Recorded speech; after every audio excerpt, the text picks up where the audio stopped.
This is a presentation of the Oklahoma Sports Network.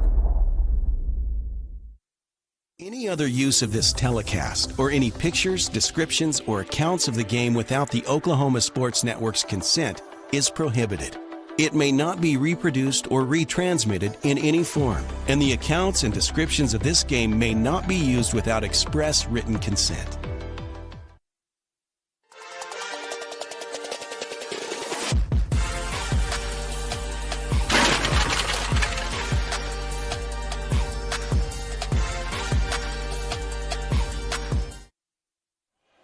Hello and welcome, everybody. High school basketball is live on the Oklahoma Sports Network. The regular season is winding down, and we've got a pivotal 5A2 double dip tonight in our state capital of Oklahoma City. It's the Del City Eagles and the Classen SAS Comets. Girls up first, boys to follow in a key 5A2 double dip. Every game crucial at this point in the year to try and get that postseason positioning in order, as the playoffs are just right around the corner. Josh Calloway on hand with you, joined alongside by Jordan Ray. Jordan, we were here about a month ago when Midwest City came and played here against the Comets, so we have a little bit of an idea of what Classen brings to the table, but this is a big game. These are the two top teams in 5A2 on the girls' side. The game we have coming up in just a minute. Also, we're going to take a look at the standings, but you've seen Classen. You've obviously seen Del City. You know them very well. What are some thoughts about the matchup and how this is actually going to play out? Obviously, a rematch. These two teams face off early in the year in Del City. Now they go toe-to-toe here at the home of the Comets. Yeah, it was interesting just how much better they played, I thought, than Midwest City when they were here earlier. Just really dominated the Bombers. That's going to be their final opponent, by the way. They'll play at Midwest City this Friday. Talking about Classen SAS, and Paige Williams was just outstanding. And they had size along the perimeter that really caused Midwest City some problems.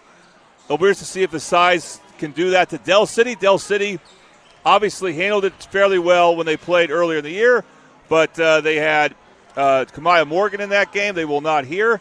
And as you can see in the standings, 2 games up, with 2 games to go are the Del City girls. And we crunched the numbers.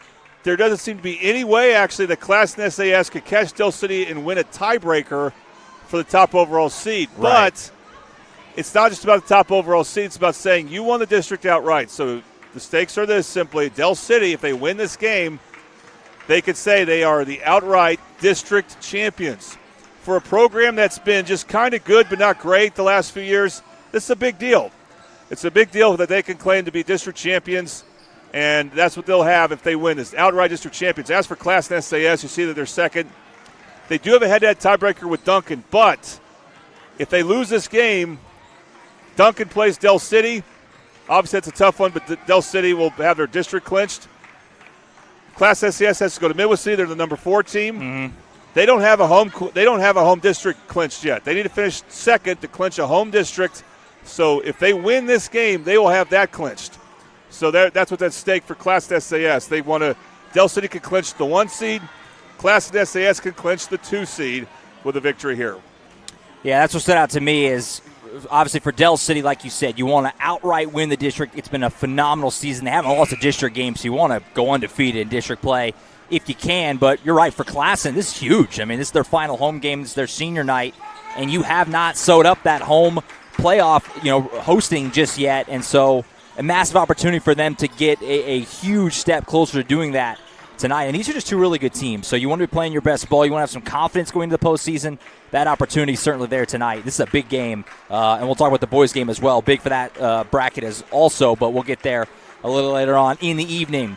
We're going to take a quick timeout. We come back. We'll have the starting lineups, and we'll have the basketball. Del City, Classen SAS, OSN Game of the Week on a Tuesday night here on OSN.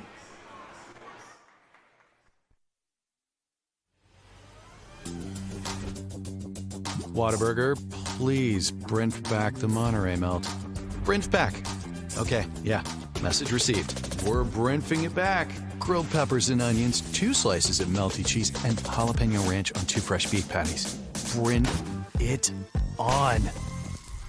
The Whataburger Monterey melt is back. We brumped it all right. What a burger! College is more than just going to class. College is a journey. It's meeting new people and making new friendships that will last a lifetime. It's learning from professors who care about you and your success. And finding out it can be really fun and rewarding. It's discovering that thing you want to do for the rest of your life. Cameron University is all about helping you grow and succeed.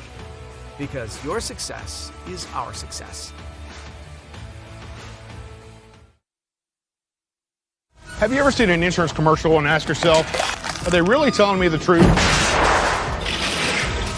Well, guess what? They're not. Somebody runs a red light and you think all of a sudden their insurance company's going to be all neighborly about it? Insurance companies aren't in the business of saving you money. They're in the business of keeping your money. So remember, save our number in your phone so when tragedy strikes, Call Rob and Will.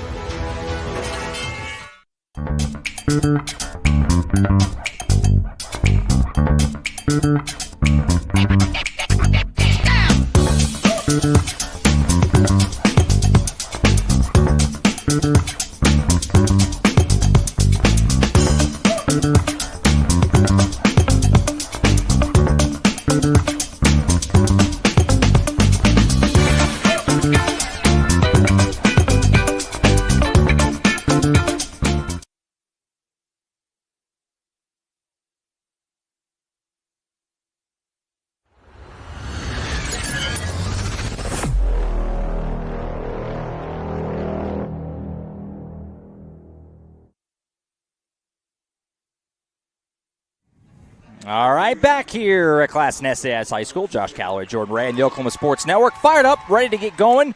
Got the starting lineups here presented by Dynamic Health Clinic. At Dynamic Health Clinic, Dr. Kaufman specializes in athletic injuries, able to get athletes back in action very quickly using a system called Advanced Muscle Integration. Play better, recover faster at Dynamic Health Clinic. First for the Del City Lady Eagles in the road red unis here tonight. Number 3 is Sasha Hunt-Smith. She is a 5'4" junior. Number 10, Jakaya McAllister, a 5'5" freshman. Number 20 is Paris Baker, a 5'11" freshman. I missed the last couple here. Sanaya Bonds, I believe, number 32, 5'10" sophomore. Who was the 5th one? Tori Moore. I missed it, 5'7" junior. They went quick on me. And the Eagles are, of course, coached by Mariah White. As for Classen, the home squad tonight, number 4 is Carrington Threat, a sophomore guard. Number 13 is Jada Toure, a senior forward. Number 22, Annie Ferguson, a fellow senior forward. Number 32 is Micaiah Moore, junior forward, who was very good in that Midwest City game. And number 23, Paige Williams, who also a primary ball handler for this Comets team, a junior guard, rounds it out. The Comets are coached by Ricky Vick. Del City 18-4 overall, 12-0 in district play. Classen 13-5 overall and 10-2 in district play. Mentioned Del City, the road team, obviously here tonight. They'll be in the road red unis, black Del City on the front, black numbers. Classen the home white unis, Lady Comets in blue, and the numbers in yellow on the front and back. All right, well, I mentioned before Paige Williams, but I think Micaiah Moore may have been the player who really caused some damage to Midwest City. By the way, it's an interesting format here. Classen SAS is basically, I think, giving up the tip. They're just going to go ahead and play defense with 4 Yeah, of their this players. is bizarre. I don't know if we've ever seen it. We've done a lot of games, you and I. I don't know if we've ever seen it. The tip won by the Eagles as Paris Baker gets it done. Yeah.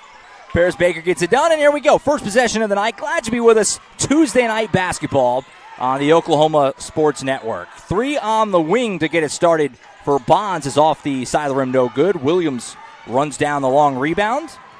And away we go in our state capital, Classen and Del City.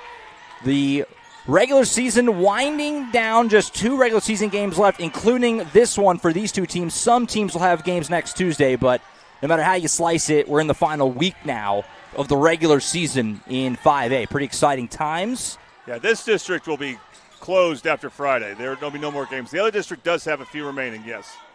Wild shot here doesn't go. You read my mind. Wild shot for Williams. She did the lion's share of the ball handling and the shot taking when we saw this team against Midwest City about a month ago on the game of the week. Glad to be back out here at Classen. Eagles with the ball. Baker gets up in the corner, gets it back. Thought about on the wing. She'll put it on the floor. Pass out, try to get to Hunt Smith. Williams read it all the way, gets a fast break turnover all the way to the rim, and hit from behind and fouled by Sasha Hunt Smith. And we're going to get some free throws here to try and get our first points of the evening. This is how Classen SAS built their lead against Midwest City. They got steals on the perimeter and just frustrated the Bombers from any type of shooting. Good foul there by Sasha Hunt, but you don't want to commit another one anytime soon. But that was a good effort at the ball there. First one up and good. Gets Class on the board first at the Toonie Buys Houses charity stripe. Toonie Buys Houses, we buy homes in any condition. If you or someone you know needs to sell a home for any reason, please call today for a cash offer, 405-931-3046. So both go down, and it's a 2-0 lead for the Comets here on their home floor. 3 for Hunt Smith on the wing is no good. Rebound Bonds. Stick back. He is blocked. And the Comets get a stop there. Ferguson had the block there. That was really good block. Good timing on her part. And an offensive foul. Boy, Sanaya Bonds fired up taking that charge. Actually, it was Tori Moore, I think, who slid in and took that one. And she was fired up when taking that charge. That's a Tori Moore type of play. She likes to make plays and impact the game in ways without shooting. She does it right there. Eagles have the basketball going the other way, trying to get on the board still very early. Sasha Hunt Smith handles it. To the right side of McAllister. To the free throw line, Moore goes down the lane. Shot is up and over the backboard. Yeah, no dice there. You normally don't see Tori Moore be so aggressive like that. And there she is attacking the basket, but a wild shot. So, again, she doesn't look to score normally. When she does, she needs to make sure she's taking a shot that's very much within her capability. Teray there on the contest on that Moore shot. Got the miss. Comets have it back. Up 2-0. Here is Teray handling the basketball. Had it poked away by Baker. Came over and helped force that turnover. Baker back to the way for the Eagles. McAllister on the wing. Right side, Sasha Hunt Smith. She can shoot it from anywhere. Baker at the top. Williams comes over and try to get the steal, but they're going to say she got too much contact, and then the first foul of the night on the Comets. Yeah, Del C's going to have to be careful. Paige Williams is looking for the ball. She is been very aggressive playing the passing lanes, the dribbling lanes against this zone. There's actually the second team foul on Classen in this first quarter. Shot doesn't go. McAllister gets the rebound. Her putback attempt doesn't fall either. Rebound pulled in by Micaiah Moore for the Comets, and they have it going back to the way, up by a deuce. She'll pull it from the free throw line. Can't quite get the roll. So a cold shooting start for these two teams. Still looking for our first field goal. Hunt Smith has it out near half court. Left side to McAllister. Underneath. Bonds on the elbow. Dribbled off her own foot. It's going to roll out of bounds and going to actually stay at this end. They're going to say Teray touched it. So a bit of a break there for the Eagles after Bonds just dribbled off her foot. Early, but the zone for Classen SAS, it's an unconventional zone where they kind of go from a 3-2 to a 2-3 zone depending on where the ball is. It's been very effective. Hunt Smith underneath to Bonds. Spin around shot doesn't go, but she's bumped and fouled. So Classen, a few early whistles against them, and we're going to go to the free throw line now. The Toonie Buys Houses charity stripe for the first time for the Eagles with Bonds shooting two. Make sure we thank our first quarter sponsor, too, before we get too late in this thing, which is Scrambled. Start the game the way you should start your day with Scrambled. For breakfast or brunch, try their chicken and pancakes and deep-fried French toast. 1742 Northeast 23rd Street in OKC. You can call at 405-900-5972. Scrambled's actually pretty close to here. So if you watch, if you're with Class SAS, you watch this game, you haven't been to Scrambled yet, it's in your neighborhood. There you go. I'm a big breakfast guy, so you don't have to convince me. Baker gets that shot to go off a nice feed from McAllister. Yeah, McAllister got the steal. That's still, she's starting to expand her game on offense, but her best attribute is still her defense. And she made that play for him, as we see it on the Super Subs instant replay. 3 here for Moore. Left it short. Rebound comes out. Pinballs around. Ends up in the hands of Baker. She'll start the fast break for the Eagles. To the rim. Couldn't finish, though. Good hustle back by a couple of Comets. I know Threat was in there. Got the miss. Spin around. Shot for Williams. That was a dazzler. And the Comets are back in front. I was about to say, we're seeing a lot of shots that are just out of control. That one may have been out of control, but still made over the outstretched arms of Sanaya Bonds. Nothing easy about that play by Williams.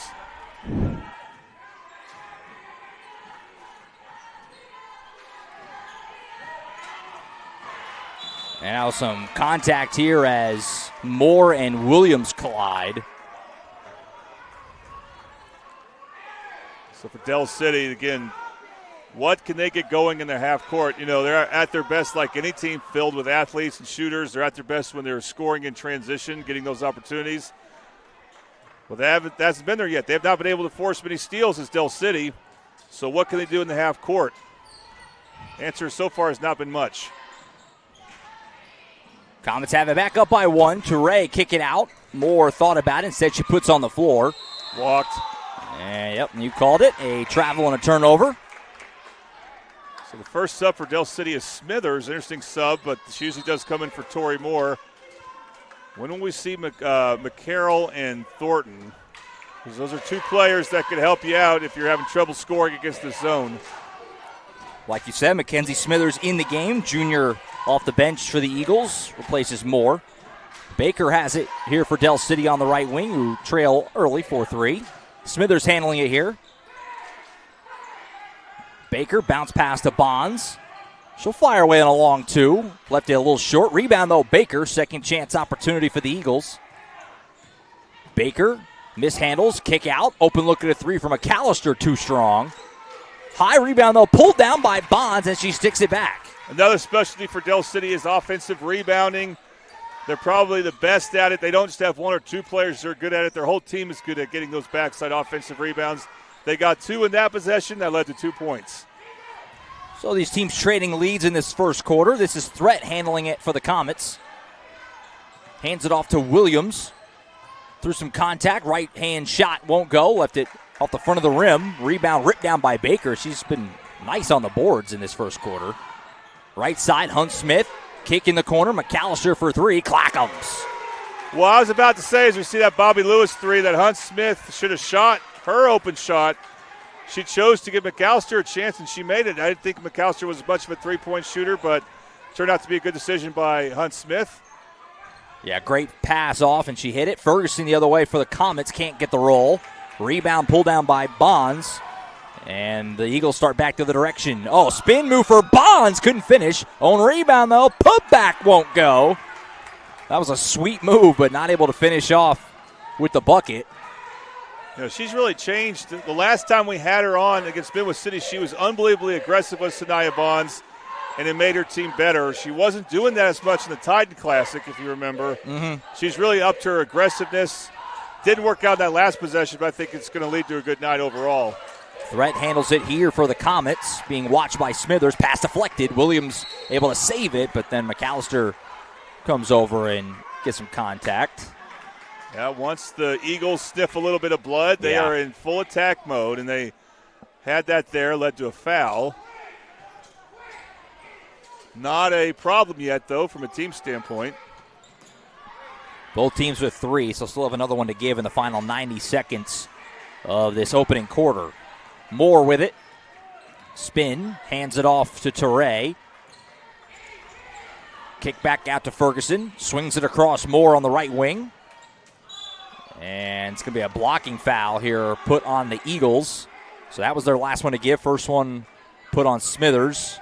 Good effort by Smithers. Just according to the refs, she got to that baseline a little late. Meanwhile, what's Classen SAS going to do? They haven't done a whole lot in the half court either. Brianna Fisher in for the Comets, replacing Ferguson. I was going to say, I'd love to see Toure get some looks in the post. Here she attacks. She got the ball here. Bonds watching her. A lot of contact. Wild shot. Didn't go. That was good defense by Bonds. Just left her nowhere to go. Baker swings in the corner. 3 for McAllister. Air ball. Pulled in by Williams. She'll start the break in the final minute of the first quarter. Behind the back dribble. Feeds it off to Fisher. Gives it right back. Williams for 3. High arcing Clackums. That one might have touched a light up there.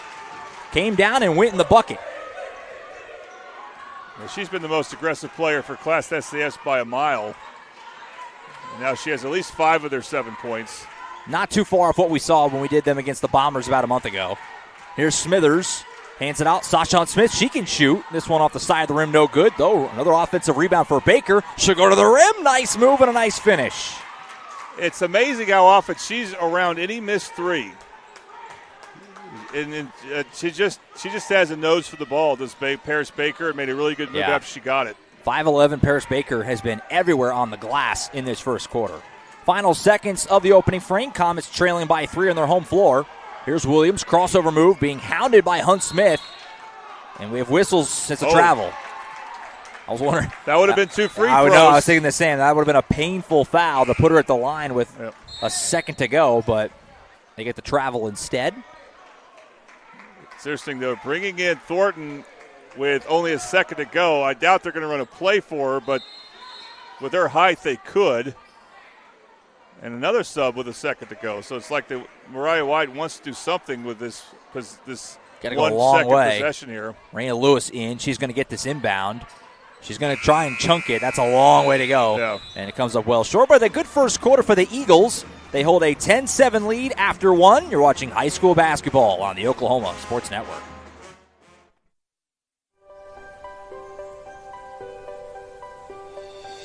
If you've lived in Oklahoma long enough, you'll know that we get extreme weather.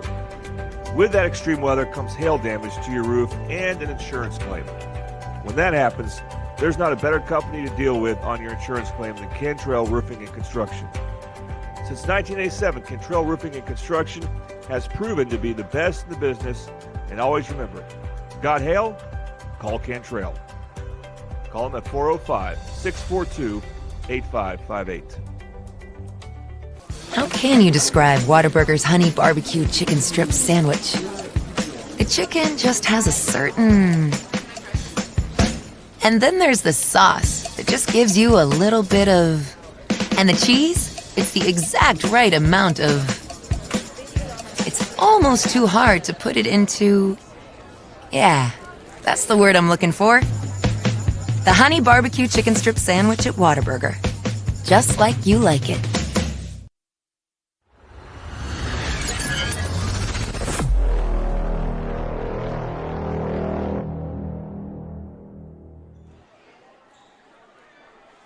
Back here in Oklahoma City, Josh Calloway, Jordan Ray on the Oklahoma Sports Network. We shift to the second quarter. Game 1 of 2 in our 5A2 double dip tonight on OSN. Eagles leading the Comets 10-7. So the subs late in the quarter for Del City will stay in. And that means we're going to see Thornton and Sinai Bonds at the same time, which, again, they both kind of play the center position. Can they play together? I think the answer is yes, especially against a zone. It's really good to have one in the high post, one in the low post, so we'll see if they're active against a zone for Class SAS. Now, what they kind of have to figure out is who's going to guard who. Who's going to guard Torrey if that's the matchup. Actually, no, they're going to go zone. And if they go 2-3 zone, you want Thornton in the middle. As good as Bonds is inside, there's no simulating that length that Thornton has. I'm not sure what the delay is here. I guess there's a wet spot on the floor in front of the Del City bench. Yes. Don't remember anyone falling in that area. No. They may have spilled water during the timeout. That happens. Sometimes you got a lot of thirsty players and someone spills water and it takes a while to clean up. You remember the Brooklyn Nets when Jason Kidd was the coach there and he intentionally spilled water because he didn't have a timeout? That was his only year there. That's what he was known for at the time. Took Jason Kidd a little bit of time to get good as a coach. Yeah. Because he was also with the Bucks, and that didn't work out. Yeah, I was thinking the same thing. It's kind of funny how that works. Third shot at it. But that first year with the Nets was memorable. Nice lob play. Turnaround shot here for Moore didn't go. That was a good job by Shelby Thornton closing that gap, making that tough. Yeah, so the Eagles have it back. If you're going to score off a lob against Del City, you got to shoot it quickly. Once Thornton gets set, good luck shooting over her. Underneath to Bonds on the elbow, or the block, gets it out to Hunt-Smith. Free throw line, Shelby Thornton, who came in right at the end of that first quarter. McAllister now handling it. Underneath, Shelby Thornton. Nice. Nice cut by McAllister. Kick back out. Hunt-Smith on a mid-range 2 gets the friendly roll. There's no spot on the floor that Sasha Hunt-Smith cannot score. It's a nice little rhyme there. Good, it's true. That's an unusual place to shoot a shot, but not for her. She has a good shooting touch. 5-point advantage. Threat's going to go from way deep. That was right on line, but rimmed out. Rebound, though, Moore. Put back and a foul. Well, that's the problem when you go zone. You just lose track of people, and good job for Moore from Class SAS to sneak in there against the taller players from Del City. And that's one where you're a little frustrated with Sanaya Bonds. She kind of fell asleep there. But Micaiah Moore took advantage. Can't complete three-point play at the line. Thornton gets the rebound. Bad pass out in front. But fortunately for Del City, nobody in the area for the Comets. McAllister in a long two, air balls it long. Moore pulls it in. Long pass ahead to Williams. Splits the defense. And a tough finish at the rim. Paige Williams fired up.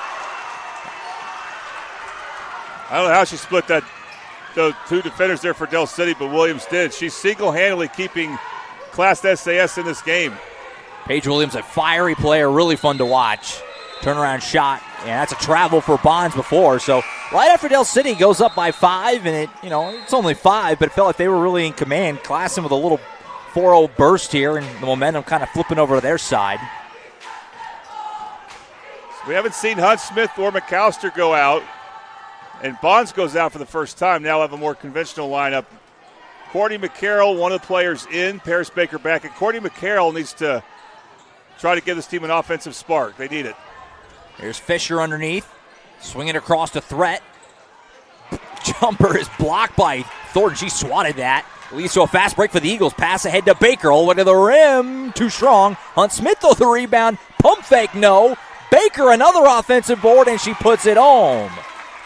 Again, she just has a knack for that ball. No matter what type of missed shot it is, Paris Baker is going to find it if she's not the one shooting. Threat in the corner to Moore. She'll take it out toward the top and reset some things. Torre set to check back in for the Comets. McAllister just knocked that out of bounds. It'll stay down here. McAllister did a good job not fouling. She got in position early, just stayed vertical, didn't defend with her arms. The type of things that refs look for to call a foul. Threat off the inbound. We'll give it back to Williams. Comets trailed by just 3 here on their home floor. Williams, that's a travel. She's had some really good drives as Williams, but she's also been forcing some turnovers. So she's got, if you were measuring this, a high usage rate. And Del City's really done a good job at times staying with her, forcing her to something difficult, whether it's a difficult pass or a difficult shot. Baker going to fire away on a 3. Clackums. Nothing but net for Paris Baker on that Bobby Lewis 3-ball. Amazing the things she can do as a freshman. There's 2 good freshmen in Middale right now that I love to watch. Her and then Jordan Richardson and Carl Albert, who we'll see on Friday. Just amazing skills they have. Wild shot doesn't go. Rebound is loose, and eventually Thornton able to corral it. This is Del City's biggest lead here in this first half at 6. Baker trying to add on to it. Left it short. Rebound Ferguson. Throw it ahead to Williams, who's behind the Eagles' defense. She'll go for the transition 3. Hit from behind, and Clackums. 4-point play opportunity coming for Paige Williams. She's had some kind of night. That just making shots you don't expect any player to make.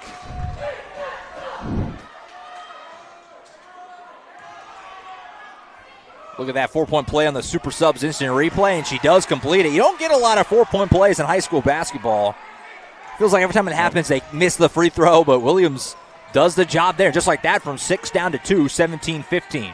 Well, we had a memorable one at the end of the Lawton High Del City boys game. That's right. And because Lawton High made that free throw, they have a tiebreaker right now against Del City, and it looks like both teams will finish with a tie, marring an upset. Into the game for the Eagles is Courtney McCarroll, number 23, by the way. Thornton's going to fire away on a 3. Don't see her shoot from the outside that often. Rebound ripped down by Moore. And so Classen has it back as we hit the midway point of the second quarter. Entertaining first half. We knew it would be. These are the top 2 teams in 5A2. Del City, obviously, a tremendous season. Undefeated district play to this point. We're going to foul on Hunt Smith here as she bumps Williams. It's okay foul early, but you got to be careful about fouling Williams from the perimeter too often, obviously. And we'll see who Bonds is coming in for. Oh, it's for Hunt Smith, so we're going to have a bigger lineup. But who's going to guard Williams? Threat fires way off the inbound, off the back iron.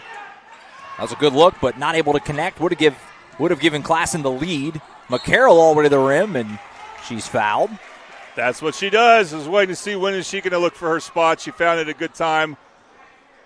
So good at going left, drawing contact, getting to that free throw line. So McCarroll goes to the Toonie Bice House's Cherry Stripe. Gives us an opportunity to thank our second quarter sponsor, which is Buffalo Wild Wings. 5500 Tinker Diagonal in Del City. Buffalo Wild Wings offers BOGO, buy one, get one wing deals every Tuesday and Thursday, so go check them out at Buffalo Wild Wings. Again, 5500 Tinker Diagonal in Del City. McCarroll misses the first free throw. The other thing that made that drive, really good timing for McCarroll. Sashawn Smith is out now, so she needs to step up her offense, although she's got to make these free throws. Missed them both, but a heck of an effort by Bonds to get the rebound. But as she was falling down, threw it back up the floor and ends up with Classen. So Comets have it back, a bullet dodge after that foul. And they can again try to take the lead, but some miscommunication results in a turnover here as Ferguson and Moore just not quite on the same page there.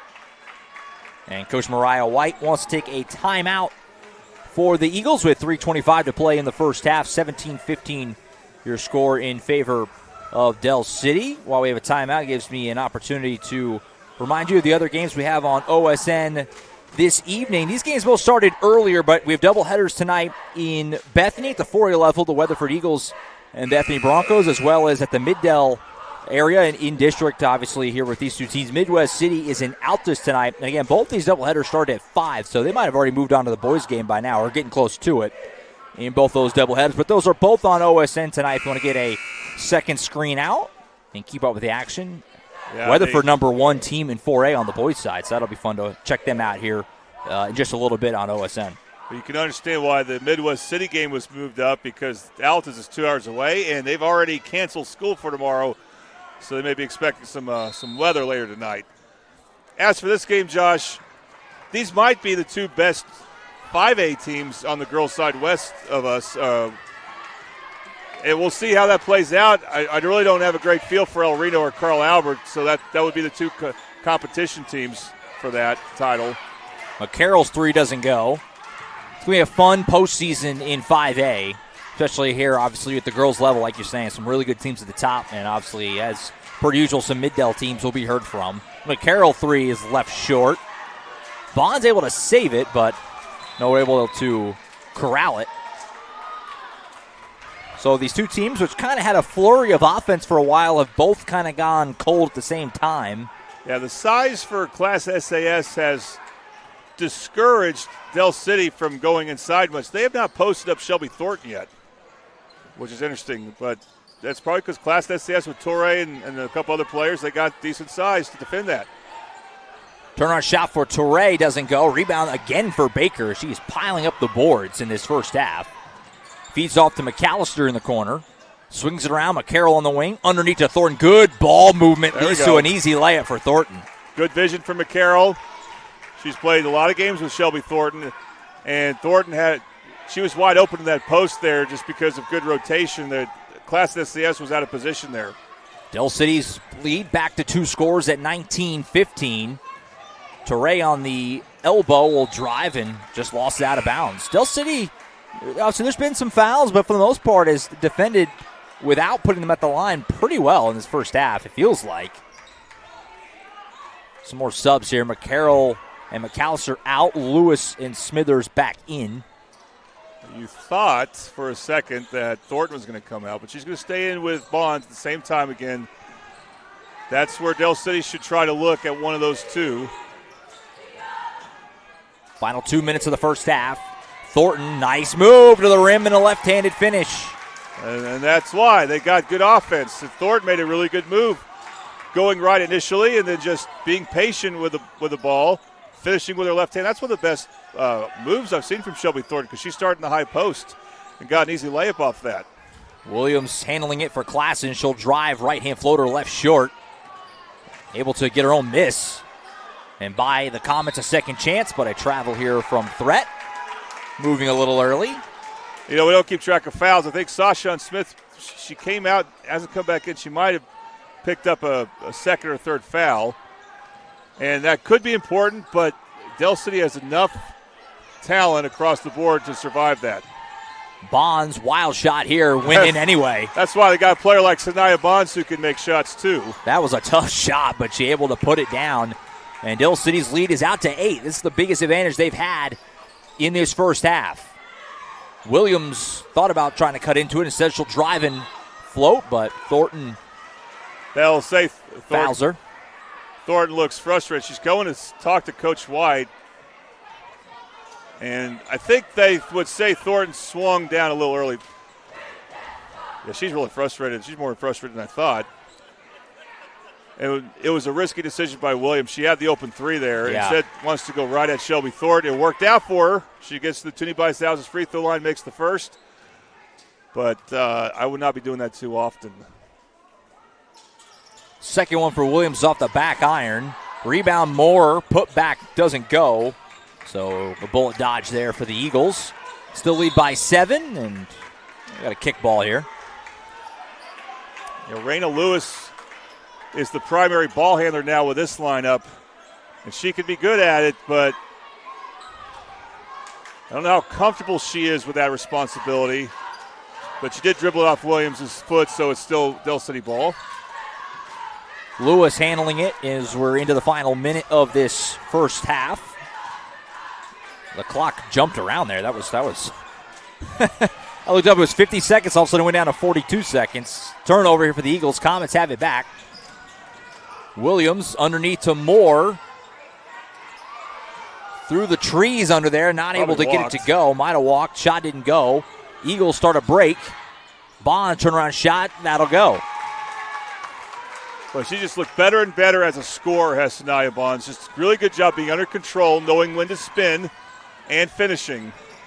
She's had a really good first half. Clock winding down here. Classen trying to get the final shot. Moore will fire a long 2, and air ball's long. Baker has it.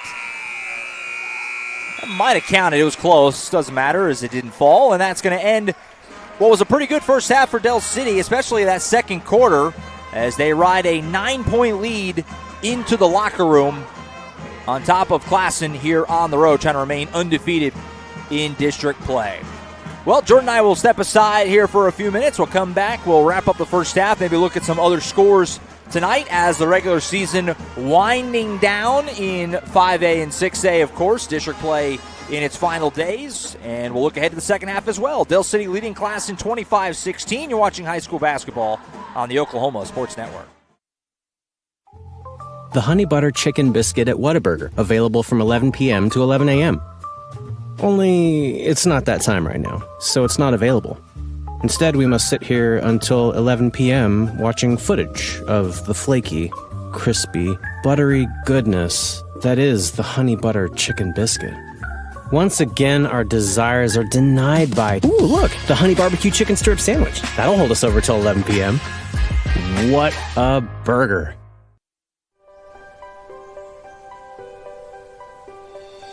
If you've lived in Oklahoma long enough, you'll know that we get extreme weather. With that extreme weather comes hail damage to your roof and an insurance claim. When that happens, there's not a better company to deal with on your insurance claim than Cantrell Roofing and Construction. Since 1987, Cantrell Roofing and Construction has proven to be the best in the business, and always remember, got hail? Call Cantrell. Call them at 405-642-8558. How can you describe Whataburger's Honey Barbecue Chicken Strip Sandwich? The chicken just has a certain... And then there's the sauce that just gives you a little bit of... And the cheese? It's the exact right amount of... It's almost too hard to put it into... Yeah, that's the word I'm looking for. The Honey Barbecue Chicken Strip Sandwich at Whataburger. Just like you like it. College is more than just going to class. College is a journey. It's meeting new people and making new friendships that will last a lifetime. It's learning from professors who care about you and your success. and finding out it can be really fun and rewarding. It's discovering that thing you want to do for the rest of your life. Cameron University is all about helping you grow and succeed, because your success is our success.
Back here in Classen SAS in Oklahoma City, Josh Calloway with you at halftime of our first game between the Del City Lady Eagles and the Classen Lady Comets. We're at the half. Del City leading at 25-16 as we navigate our way through this halftime. It is senior night here at Classen, so there's some senior night festivities going on right now at the break. While we have a few moments here, do want to give you some scores around the state tonight. Like we said, regular season winding down.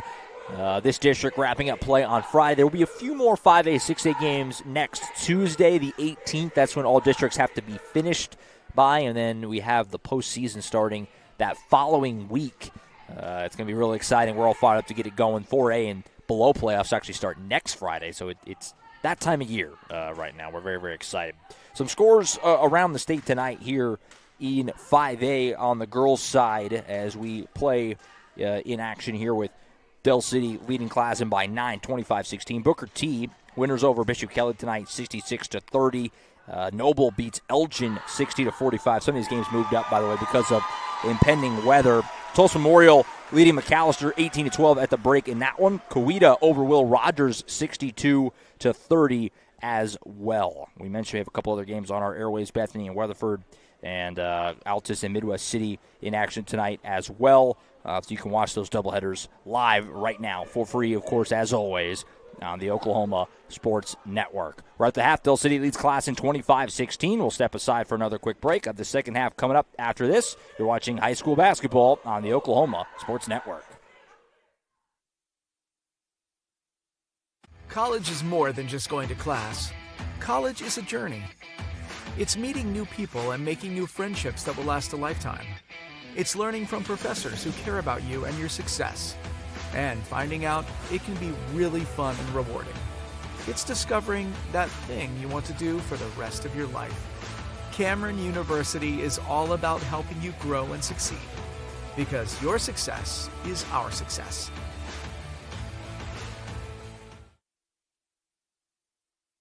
Have you ever seen an insurance commercial and ask yourself, are they really telling me the truth? Well, guess what? They're not. Somebody runs a red light, and you think all of a sudden their insurance company's going to be all neighborly about it? Insurance companies aren't in the business of saving you money. They're in the business of keeping your money. So remember, save our number in your phone so when tragedy strikes, Call Rob and Will.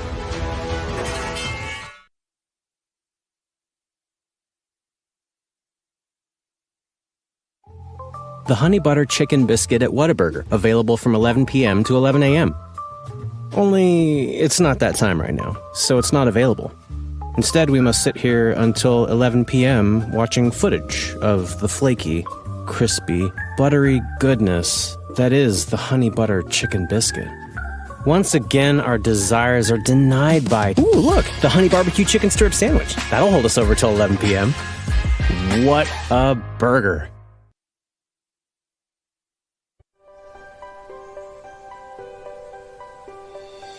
If you've lived in Oklahoma long enough, you'll know that we get extreme weather. With that extreme weather comes hail damage to your roof and an insurance claim. When that happens, there's not a better company to deal with on your insurance claim than Cantrell Roofing and Construction.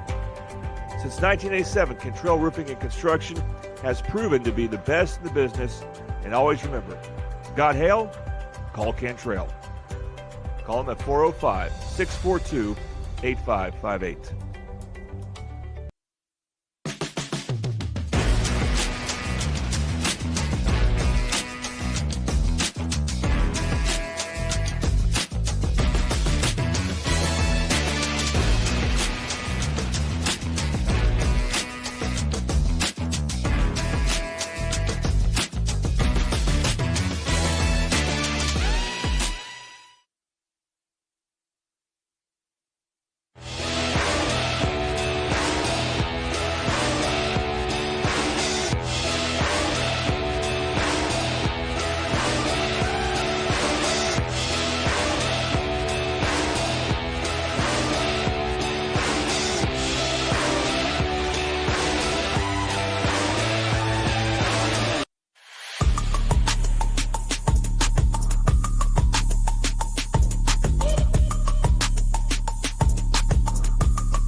Back in Oklahoma City, Josh Calloway, Jordan Ray with you on the Oklahoma Sports Network. We were just moments away from getting the second half started. Del City leading Classen 25-16 in the first of two matchups between the two programs tonight. Also have the boys game to follow right here on OSN. All right, Jordan, we're about to start the second half here. Del City leads it by 9. They're 16 minutes away from an outright clinching of a district title. What do they got to do to finish the job? Obviously, some good stuff in that first half. You're never going to complain about being up 9, but how can they keep it going or improve? What do they got to do to get it done? Well, I think they need to try to keep going inside with whether it's Shelby Thornton or whether it's Sanaya Bonds. But the main thing is on defense, Del City did a great job of not letting anyone else get going other than Paige Williams. Can Paige Williams continue to shoulder this huge scoring load for Classen SAS and bring it back? Tough load. That's got to be the issue for Classen. They got to find someone else who can score besides Paige, who's had a tremendous game for them. I think she's probably scored about 12 or 14 of their points, but they're going to need more than that. So as we get the second half started, make sure we thank our third quarter sponsor, which is Patrick Newby Farmers Insurance. Newby Agency, their local Oklahoma Farmers Insurance Agency in Midwest City. Agency family-owned and operated, has been serving the public for over 40 years. Our office located off of 29th and Air Depot near Tinker Air Force Base. Come by and see them at 560 West Boeing Drive, Suite A, or call them at 405-733-7671. So Eagles turned over out of the gates here, but then they get a turnover. Leads to a fast break for Del City. McAllister's shot won't go. Baker putback won't go, but she's hitting fouled. So Paris Baker picking up right where she left off with offensive rebounds, and she'll go to the line. That's one of the big stories. She's just around the missed shot. Actually, this was a good start for Classen SAS. They decided to do some half-court trapping against Del City, and it worked. They forced a turnover on McAllister, but then they couldn't convert. Del City just got the ball right back. Their defense has been the main story, and then Paris Baker finding those opportunities for offensive rebounds and consistently cashing in on them. Second free throw, no good, so the lead will sit at 10. First time we've had a double-digit advantage in either direction in this game. Where do the comments go for offense outside of Williams? Like you were saying, that's not going to help. Williams turns it over, leads to a fast break for Hunt Smith. Wild shot, didn't go, but another offensive board for the Eagles. That's been a big storyline. Hunt Smith for three, left it short. And Torre gets the rebound, leads to a break for the Comets. Williams racing down behind the back pass and threat. I don't think she was ready for her to do that. I don't think it was a terrible pass. Yeah. It was the idea to pass was bad. It looked like McAllister was not going to really try to contest that shot very much. Williams just shot it. So a turnover again for Classen. It's kind of been a bit of an early problem in the second half. Eagles have it back up by 10. Bonds going strong to the rim off the back iron. Rebound ripped down by Baker again. Her shot, though, there wouldn't fall. Comets have it back down by 10. Trying to start to mount their comeback here. Got to chip away, so got plenty of time. Early part of this third quarter. Williams going strong to the rim. Eagles make it tough on her as she hits the floor. And now they're going to say Eagles ball. They're going to say knocked out of bounds at Eagles ball. Del City's done a good job when Williams does attack to have players in her way, kind of get a wall going when she's penetrating, and it's made it very difficult on her at times. Bonds floater off the mark. Got her own board there, and these two officials are talking it over, and they're going to say jump ball. Arrow will give it over to the home team. So we've seen both teams just go extended stretches without being able to score much. We have a timeout. Yeah, Coach Ricky Vick wanted to talk things over here with 6:21 to play in the third quarter. It's a 30-second timeout. So a bit of a slow start offensively for both teams in this second half. Del City's lead currently sitting at 10, as big as it's been all night. Gives a chance here while we have a break. Make sure we think we've used them a couple times, but that Super Subs instant replay. Super Subs, chicken Phillies, try the deluxe barbecue chicken, or buffalo. Super Subs, presenting sponsor of Mid-Del Hoops, our instant replay sponsor. Obviously, that's timeout by the coach for Classen SAS, Coach Vick. It's about offense. They don't really have much of an identity right now. They're not sure how to attack other than Paige Williams. And even when she attacks, she needs help, someone to help her out, like right there. How are they going to be aggressive against this team in an effective way? That's what they need to figure out. Comets have the ball down by 10. Like you said, offense has been a challenge tonight for the Comets. Exacerbated so far in this second half, as they've had a hard time just getting shots up. A lot of turnovers, almost another one here. Ooh, good play by Williams to tap it out to Ferguson for three. Left it short. Rebound knocked out of bounds. It'll stay down here. Starting to get pretty physical there. Ferguson, is kind of fortunate she was in the right place at the right time to get that open three. And again, it's something that Classen SAS has not had. They have not had other players make open shots. Williams in the corner. She'll dribble it out toward across the lane. Right-hand shot off the back iron. Another rebound for Baker. It leads to a fast break for the Eagles. Baker going strong to the rim. Layup side the rim, no. Rebound, though, flying in is Tori Moore. And buys the Eagles another second chance opportunity. Bond's shot won't fall. And Torre the rebound. Del City's being aggressive at attacking the basket, but they're not really using the best angles here. We'll see if Sasha and Smith can change that. Fast break, McAllister got it to go and one. Take a look at that on the Super Subs instant replay. Nice tough finish through some contact. Well, Sasha and Smith will rarely make a bad decision when she's leading a 2-on-1 break. Did a good job there drawing the defender. And by the time she could try to stop McAllister from shooting, it was too late. And then she ended up committing a bad foul, though McAllister misses the free throw. So can't complete the three-point play. Lee does, though, go to 12. Threat handling it here for the Comets. Just over 3 minutes into this second half. Williams, left side Ferguson. Underneath to the cutting Moore. Kick out threat from way deep again. Try one of these earlier and it was offline. This one will go offline as well. That's from the volleyball stripe. That can't be what Vic had in mind for Classen SAS right there, but again, they need someone else other than Williams to hit a shot, and it's not happening right now. Del City still has had more balanced scoring. They have just so many players who can step up on offense for them. Del City handling it up by 12. Baker on the elbow, swinging around to McAllister. Nice ball movement. Leaves an open three for Hunt Smith. Clackums. I think that's her first tonight. You know, it's only a matter of time when she keeps getting open looks before she makes one. She's just too good of a shooter there. Over and back, I think, or timeout. Yeah, they're going to say that Coach Vick snuck a timeout in. It's a full. Classen needs it. Offense out of sorts right now. The deficit's out to 15. Del City in command. You're watching high school basketball on the Oklahoma Sports Network.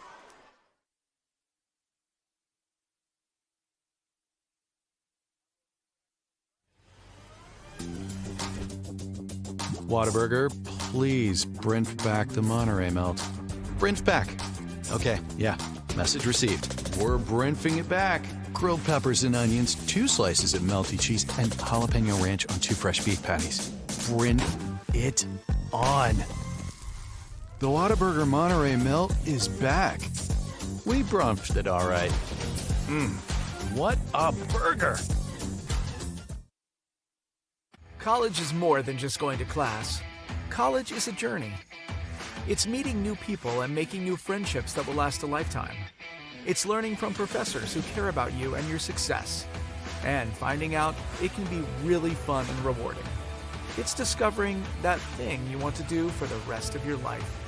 Cameron University is all about helping you grow and succeed. Because your success is our success.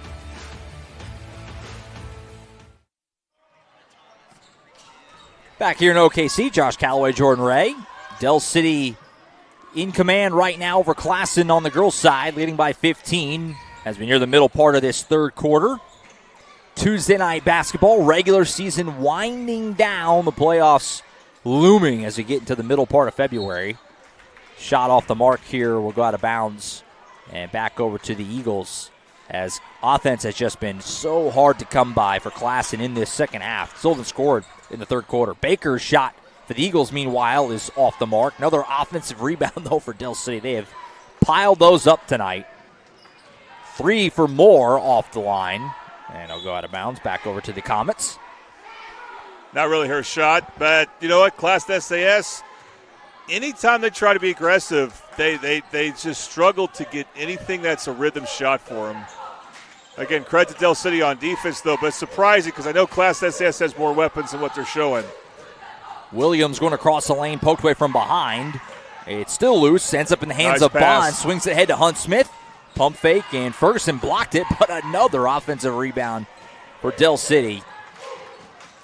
Hunt Smith feeds it off to Baker, who will back it out.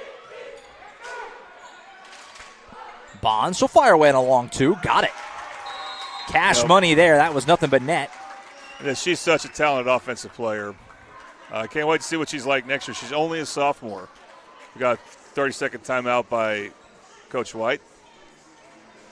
As it's an 8-0 run out of the locker room for Del City to push what was a 9-point lead out to 17. And Jordan, right now, Classen's just out of sorts offensively. I mean, I was saying it a moment ago, but they have not scored yet in this second half. And you mentioned it. Could they get someone going outside of Williams? The flip side, Del City has taken Williams away, and nobody else has been able to really get it going right now for the Comets. And they're in a kind of a big hole here. Yeah, and, you know, I think anytime, again, someone from Class SAS tries to score by initiating offense, by attacking the paint or whatever, they're just never getting anything that looks remotely comfortable to them. Not even Williams is in this half. So back to it, Classen with the ball, and another turnover as this ball just wide of the mark. Torre trying to slip it underneath to Moore. Couldn't connect with her. And the Eagles have it back up by 17. McAllister, nice pass to Bonds, who left the shot short. Classen has it back again. Here's Williams, who's been quiet in the second half, as has everybody on Classen offensively, that is. Still looking for their first points, obviously. Williams at the top, splits the defense. Right-hand running floater, rims out. Rebound ripped down by Bonds. She'll swing it ahead. Underneath the basket, McAllister, layup is good. When you have offensive struggles, you don't want to compound it by not addressing your transition defense, but transition defense for Classen SAS has not been good either this quarter. So the lead just keeps getting bigger right now. Fisher is tripped up. Another turnover. Fast break for the Eagles again. McAllister won't go. Good contest by Threat. Hunt Smith, though, able to corral it. Hands off Smithers. Clock comes. Another Bobby Lewis 3-ball, and Del City is pouring it on in his third quarter. When Mackenzie Smithers is hitting threes, you know it's your night. Not something she normally does, but she's one of many players who are capable of it. And right now, you're seeing why Del City's undefeated in district play. They're just putting it all together in this third quarter. Baker had it poked away by Williams. Good defense there to get the turnover. Comets trying to avoid a scoreless quarter. Swing layup here for Threat. Nowhere close. Del City's defense suffocating right now. Nothing coming easy for the Comets. Bonds with some nice moves. Couldn't finish at the rim. But another rebound for Baker. Her putback, no. And now a collision and a foul. I haven't had very many whistles at all in this third quarter. It's actually the first foul on Del City of the half. Amazing. The way they played, they only have one foul at this point. And, you know, we talk about being undefeated in district, Josh, but we actually, and it wasn't a district game, but we saw them lose to Edmond Memorial. Remember that game? And they played very well in that game, losing only by 3 to a really good 6A team. Williams for 3, Clackham. So finally the Comets are off the schneid as Williams connects on the Comets' first points of the second half. Figures it would be Paige Williams, who's been far and away their best offensive player. Still down a bushel here, though, down by 19. 3-ball, no good off the back iron. Another offensive board, this one from Raina Lewis, showing the hands. Underneath, Thornton, trying to go over Torrey, won't go. Ends up getting her own miss somehow, and she's fouled. That ball just found Shelby Thornton. Now that shows how much stronger Thornton has gotten over her career at Del City, that she was able to get such good position on Torrey. Still had a lot of trouble bumping her for the shot she wanted, but the missed shot bounced back to her. And again, it's been an offensive rebounding fest for Del City. Thornton free throw good. Big part of why they are now more than doubling up the Comets. Del City 12-0 in district play. And a reminder what we said earlier in the broadcast, they will clinch an outright district title with a win. They're looking really good for that now. Almost a turnover. Comets able to get it back, trailing by 20. Underneath to Moore. Blocked by Thornton. Well, she closed so much space. I couldn't believe she got there, but she did. Impressive stuff. Williams did the old... Wow, we got to take a look at that in the instant replay for sure. As Williams did the old inbound off the back and then put it home and got the foul.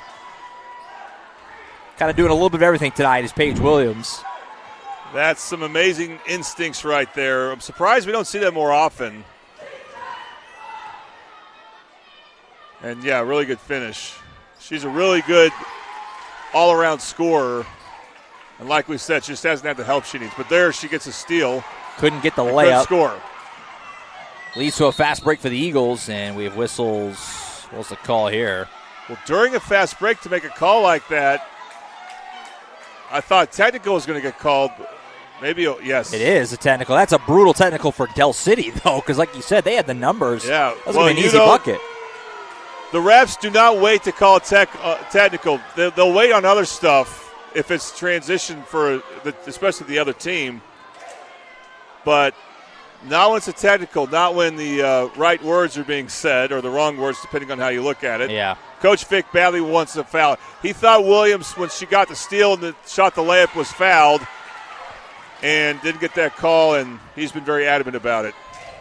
So Hunt Smith goes to the line and shooting 2, and they'll keep the ball after this, obviously, with the tech. And she nails them both at the Toonie Buys House's Cherry Stripe, lead back to 19, and they'll keep the ball.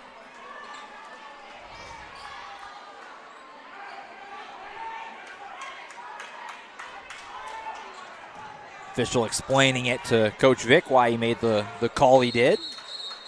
And what's the call? They're going to say a 5-second call?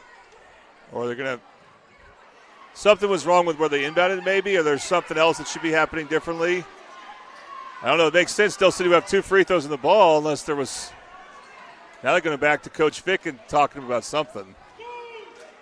They're explaining something to the bench at Classen SAS, one of the refs is. But I don't know what it's about. Yeah, this is an unusual spot. You're right before the inbound. Now I think they're maybe saying that Coach Vick has to sit. Yeah. Go ahead, coach gets a technical. He has to sit down. That is correct. I think that's what the disturbance was. So Coach Vick is now sitting, and now we can play basketball again. Remember last game we did here in the girls' game? Yeah, that's right. Coach Knight got a tech. It's always the something team that's about this losing. gym. Yeah. Almost always the team that's losing. There's a tech to be called. Smithers double teamed on the sideline. Gets off the Hunt Smith. Final 10 seconds of the third quarter. Takes a double team. Goes to her right and poked away. Moore's got it. Can she get a shot up? It's close. Doesn't go. That's going to end the third quarter. A third quarter that was thoroughly dominated by Del City. They outscore the Comets in that third quarter 16-6. And they have a 19-point lead as we go to the fourth. You're watching High School Hoops. Del City in command on the Oklahoma Sports Network.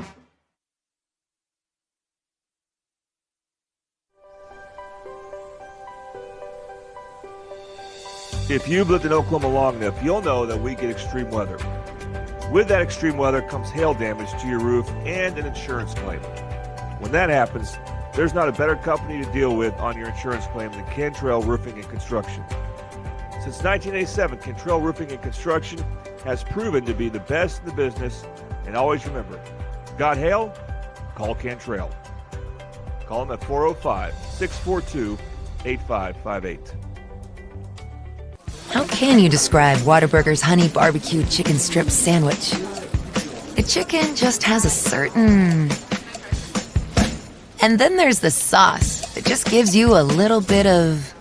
And the cheese? It's the exact right amount of... It's almost too hard to put it into... Yeah, that's the word I'm looking for. The honey barbecue chicken strip sandwich at Whataburger. Just like you like it. All right, back in Oklahoma City, Josh Calloway, Jordan Ray on the Oklahoma Sports Network. Del City leading Classen 41-22 as we head to the final frame. Trying to close the books on a district championship, an outright district championship, I want to specify. As the Comets handle the ball down by 19. Knocked out of bounds will stay down here. Fourth quarter sponsor is Louis, 6007 Southeast 15th Street in Midwest City. Louis, we're in your neighborhood. Oh, man, did I go crazy at Louis earlier today in Midwest City. Had a pizza and some queso. I like everything at Louis. You kind of bounce around anywhere on the menu. I'm down. Del City forces a turnover, leads to a break. Lewis racing down the floor. Ferguson might have got a piece. Threat ends up scooping it for the Comets, but a bad pass intercepted by Hunt Smith. Wild layup won't go through some contact. Been a little wild. Officials letting him play a little bit. What is happening here? That was a bizarre-looking play. Make sure to stick around after the game. We're going to have the boys' game up next. Should be a fun one on the boys' side of things. Also, if the Lady Eagles can hang on, which obviously in good shape right now, and to clinch the outright championship, Jordan's planning on scooting on down to the floor and talking to Coach Mariah White after the game. So stick with around in between the games. Hear from Coach White, and we'll get you all ready for the next one as the boys do battle here in OKC. Baker thought about the three, instead puts on the floor, running floater, almost banked home. Got her own miss, just came right back to her. That one won't fall. But Bond's able to run it down and buy Del City another opportunity. They have just dominated this game, really on the glass in total, but especially on the offensive end. And right on cue, another one. Thornton, and she's hitting foul. She's so good. When she gets the offensive rebound, she just stays level. She keeps her body where it is, but positions it, contorts in such a way where she can go for a good shot or draw a foul. In this case, she drew a foul. First one for Thornton off the line. Foul on Torrey. She's a tough player to move for Classen SAS. But again, Thornton's able to do enough to get the fouls, to get to the foul line. Gets a second one to roll home, and for the first time tonight, the Eagles hold a 20-point advantage, 42-22. Comets coming back the other way. Here's Williams. She'll fire away on a 3-ball. Too strong. Rebound, though, Torre. Back out to Ferguson. Swings around right side. Threads 3 is blocked by Baker, who's been so good tonight. Just been everywhere. Blocking that shot. Feed off to Hunt Smith. She'll fire away on a 3. Rims out. Ferguson able to tap the rebound out to Moore, who starts the break for the Comets. Hesitation. And hit and fouled, and Micaiah Moore will go to the free throw line. Good attack by Moore of Classen SAS. Both teams have a Moore or two on their team. Mm-hmm. But Thornton, in that case, she had her left hand on Moore and then swiped with the right, so that combination will often draw a foul. First free throw rims off. They haven't mentioned tonight, by the way. Obviously, it's a smaller venue here. We talked about it last time we were here. Very intimate setting. It is packed in here tonight. There's a lot of people here. You can see on that far side, there's not a lot of open space. A big crowd here tonight for this double dip. Well, it's senior night. Good point. And contrary to what you see, this Class SAS girls team is a real contender to go state and beyond. They're still in position to host. Yeah. They just have been outclassed tonight by the team that's ahead of them in the standings. Baker for 3, Clackums. And that's one reason why she's done a bit of everything is Paris Baker. Yeah, it feels like she's right in line for that triple lead screen printing player of the game award right now. I'd agree. Yeah, she's been tremendous. And, yeah, you're right. I mean, this is a Classen team that is having a fantastic season. I mean, 10-2 in district play. Like you said, in line to host right now. But Del City's just taking it to them. It's their first season to be at 5A, at least for a while. They've been a 4A power for years. And they're doing well in 5A, but there are some teams that make them look small as far as enrollment goes anyway. Williams, this is Moore. Turnaround shot too strong. Torre able to corral it. Her putback is gobbled up by Thornton, but they're going to say she fouled her. So it'll be more free throws coming for Classen SAS. Thornton's frustrated, but she needs to contain that. Their team's up 22. Yeah. She should be around the lane on the miss on a free throw in case it's a miss. So Torre goes to the free throw line to shoot a pair. First one good. I think if it was a closer game, I don't know if that foul would have even been called. I think it kind of felt like a mercy call there. It was close, though. It wasn't like it was obviously a blocked shot. But I didn't think there was enough contact there. Third foul on the Eagles in this fourth quarter, so one more to give. Del City still with a healthy 20-point lead. McAllister handles it for Del City in the final 5 minutes. Hunt Smith. Crossover move. Right-hand floater, tries to bank it. No. Rebound comes out. Baker again. Guess who, Her putback, that'll go. Somebody's keeping some stat, but we got to figure out how many rebounds Paris Baker's got tonight. It's quite the number. Quite the number. I will try to ask her. Loose ball ends up with the Eagles as a couple of red jerseys hitting the floor there. And Del City will back it up and reset some things. By the way, the Eagles are doing this without one of their best players, Kamaya Morgan, who's still out there. They've been expecting her back for a while, but it's just they kind of felt like we need to wait. They can wait longer still, obviously. It'll be interesting to see how she is incorporated if she's able to come back in time for the playoffs, which is still a few weeks. It's away still. Yeah. Bond's shot won't go. So the playoffs is over a week. It's 11 days from now for the girls. Yeah, it's kind of one of those, there's a bit of a gap in the schedule for 5A and 6A. Follow the same format. We have a timeout here with 3:57 to go, where there is a little bit of a layoff in between the regular season and the playoffs actually getting started.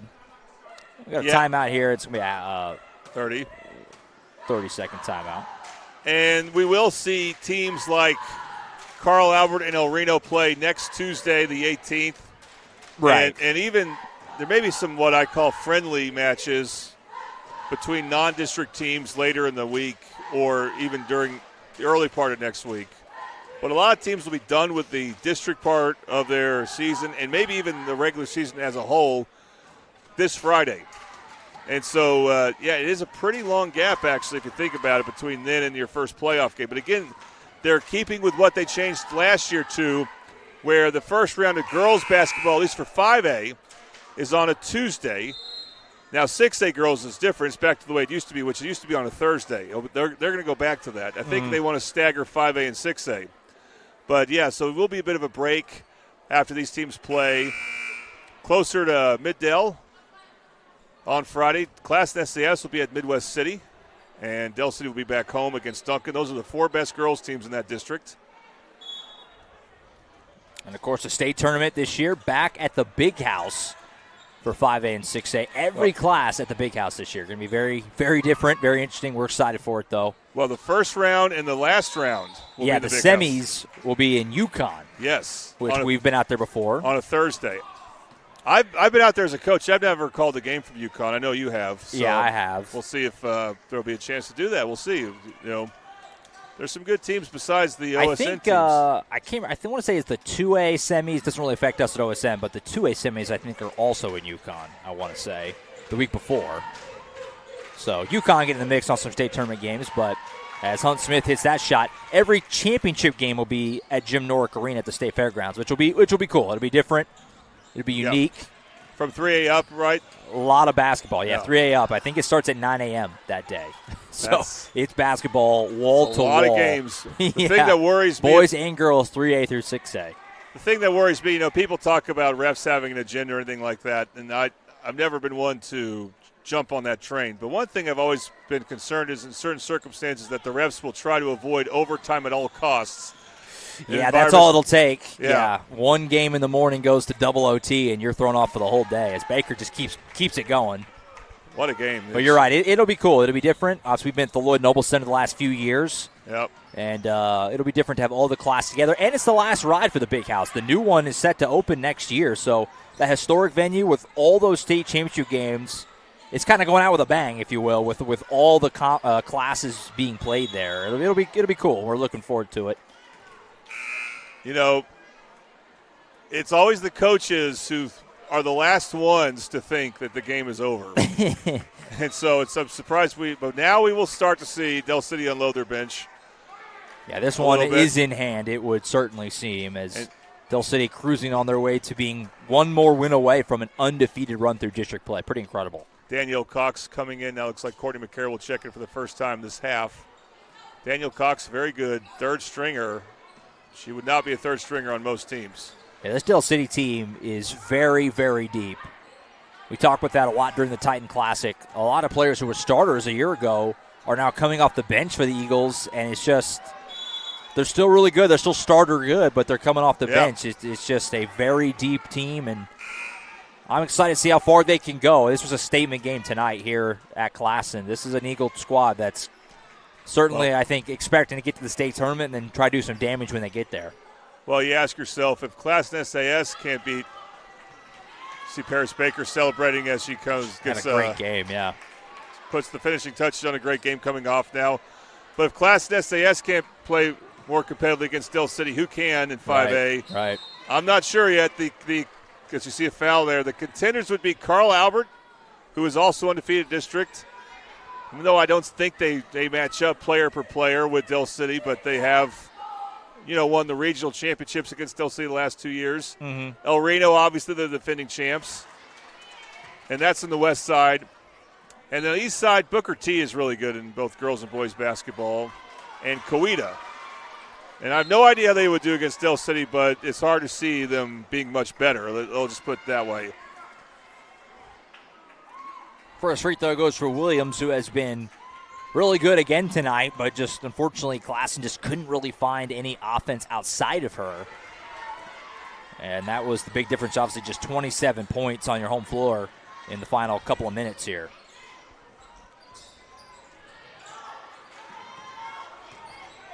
Poked away from behind by Williams, scooped up by Fisher. But now another turnover forced by the Eagles. This is Danielle Cox, who, like you said, into the game, number 14, the junior. It's good scrapping on her part to get that ball back.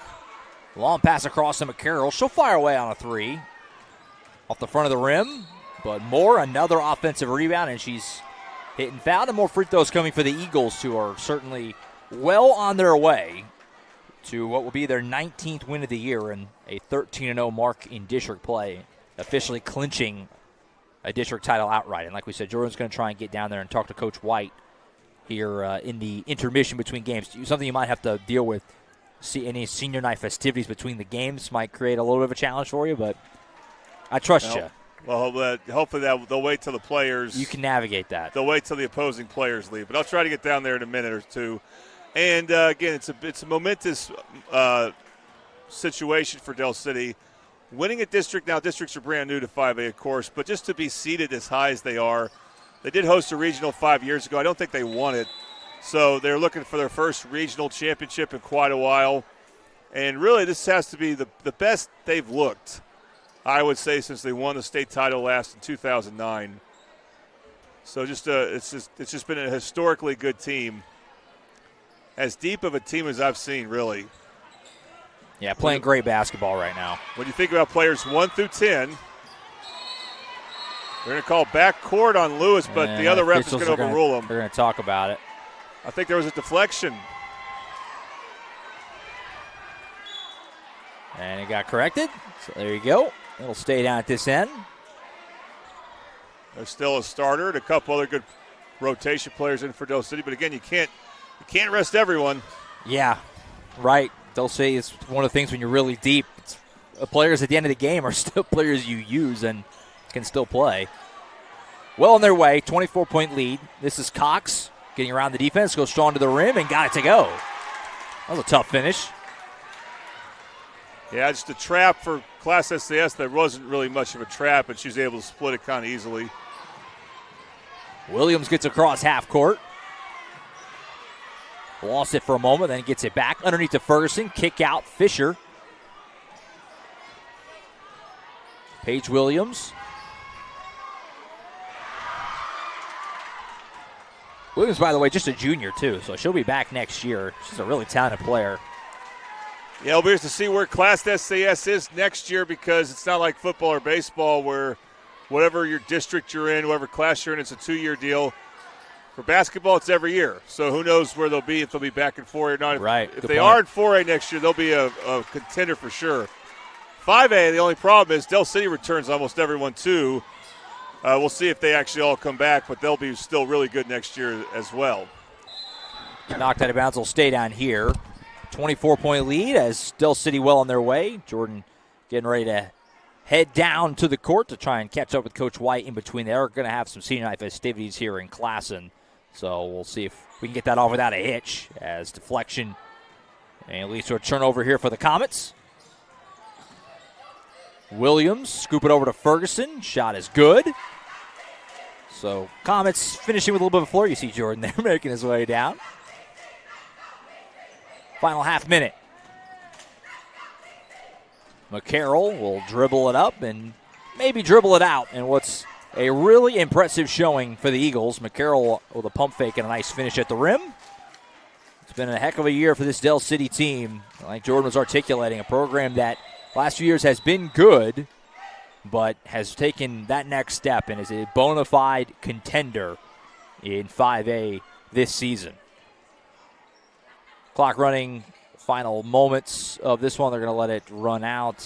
Had some clock mishaps there at the end, and that'll go, and that'll end it. 55-31, Del City in dominant fashion, especially in this second half. It was still a game at halftime, but it ends up not being one as the Eagles hammer Classen SAS, clinch an outright district championship, 13-0 in district play, and move to 19-4 on the season. They'll close out the regular season on Friday night at home against Duncan. That game won't be for anything, as they've already clinched.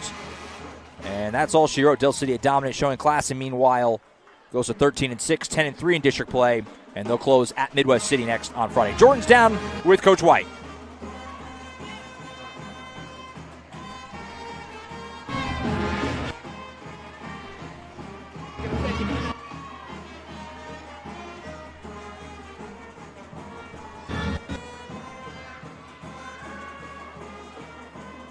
Point it down.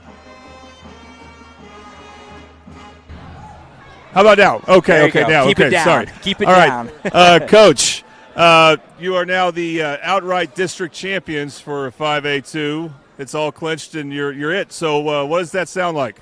Hey, it sounds good. We looked it up the other day. It hadn't been done since 06, 07. So it's a good feeling. It's a good feeling. I'm proud of these girls. They deserve it. Talk about the offensive rebounding. It just was there the whole night. What led to that? That's our team. That's our identity. We talk about it every day. We have one of the longest teams in 5A. We expect that of them. That's the standard, is to rebound on offense. Do it well, we have the outcome that we had tonight, and so they followed the game plan perfectly. And defensively, Paige Williams was making some good shots, but you didn't let anyone else get going here. What was key to that? Lock in on defense. We felt like we let Paige get off to a good start too early. We didn't come out the way we wanted to, but I think at the halftime they honed in on what we were trying to do, and then so we were able to pull away. Okay, what's going to be like? You got everything wrapped up as far as seeding goes. You got one more game against Duncan before the playoffs, and then a week off. What's that going to be like? Big game. We played them. They played us to 5 points, so this is going to be one of our biggest games of the year so far. We want to come ready. It's also senior night, so we want to finish the night good on Shelby senior night. So. All right, Coach. Congratulations. Thank you. Hey, our Triple E player of the game is Paris Baker. Paris, what is your mentality when it comes to offensive rebounds? Because it seems like if you're nearby, you get every one of them. Like it's money. Just grab it. How much money do you have to? You have at least double digits in offensive rebounding. Did you keep track? Like 13, 14. So I had like $50. From any spot out there? Yeah. I just be confident in myself and all the hard work I put in. What's it been like playing for this team as a freshman? You're playing as some really good players, but also just a team that keeps on winning. What's it been like? It's been great. I love my teammates and I love my coaches. They always like uplift.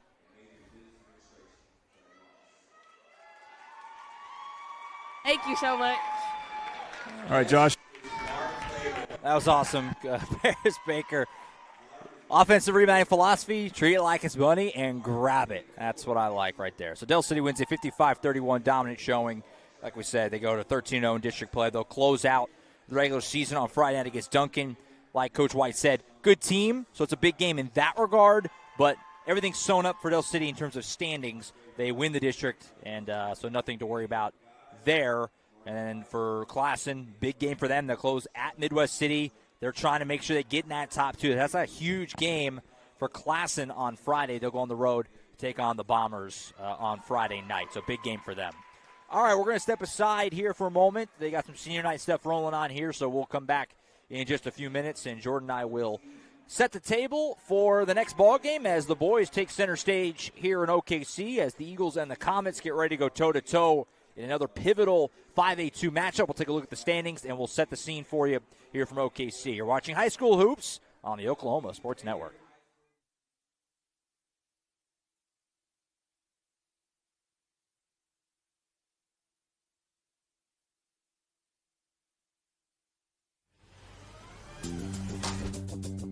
Whataburger, please print back the Monterey melt. Print back. Okay, yeah. Message received. We're brinting it back. Grilled peppers and onions, 2 slices of melty cheese, and jalapeno ranch on 2 fresh beef patties. Bring it on. The Whataburger Monterey melt is back. We brumped it all right. What a burger. College is more than just going to class. College is a journey. It's meeting new people and making new friendships that will last a lifetime. It's learning from professors who care about you and your success. And finding out it can be really fun and rewarding. It's discovering that thing you want to do for the rest of your life. Cameron University is all about helping you grow and succeed. Because your success is our success. Have you ever seen an insurance commercial and asked yourself, are they really telling me the truth? Well, guess what? They're not. Somebody runs a red light, and you think all of a sudden their insurance company's going to be all neighborly about it? Insurance companies aren't in the business of saving you money. They're in the business of keeping your money. So remember, save our number in your phone so when tragedy strikes, Call Rob and Will.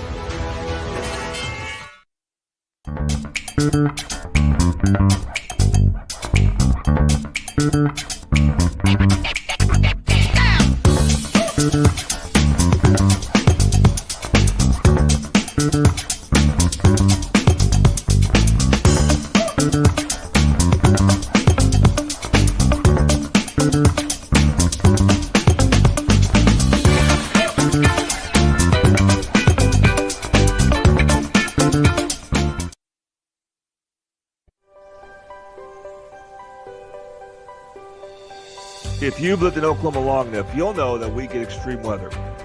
With that extreme weather comes hail damage to your roof and an insurance claim. When that happens, there's not a better company to deal with on your insurance claim than Cantrell Roofing and Construction. Since 1987, Cantrell Roofing and Construction has proven to be the best in the business, and always remember, got hail? Call Cantrell. Call them at 405-642-8558.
The Honey Butter Chicken Biscuit at Whataburger, available from 11 p.m. to 11 a.m.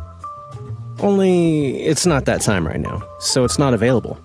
Instead, we must sit here until 11 p.m. watching footage of the flaky, crispy, buttery goodness that is the Honey Butter Chicken Biscuit. Once again, our desires are denied by, ooh, look, the Honey Barbecue Chicken Strip Sandwich. That'll hold us over till 11 p.m. What a burger.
Back in Oklahoma City, Josh Calloway here with you in between the ball games here between Classen, SAS, and Del City. So quick other finals as they had some senior night festivity stuff here, so we had a few extra moments.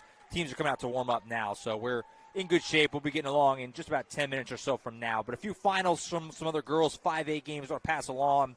It's a really good game going to the wire. McAllister leading Tulsa Memorial 59-58. That game not a final. It's late in that one. That's a really competitive ball game. Collinsville beats East Central tonight 40-34. El Reno beats Lawton Mac 60-37. Durant in a low-scoring game over Tahlequah 29-22. Carl Albert absolutely hammers Santa Fe South 76-10. So all Titans in that one.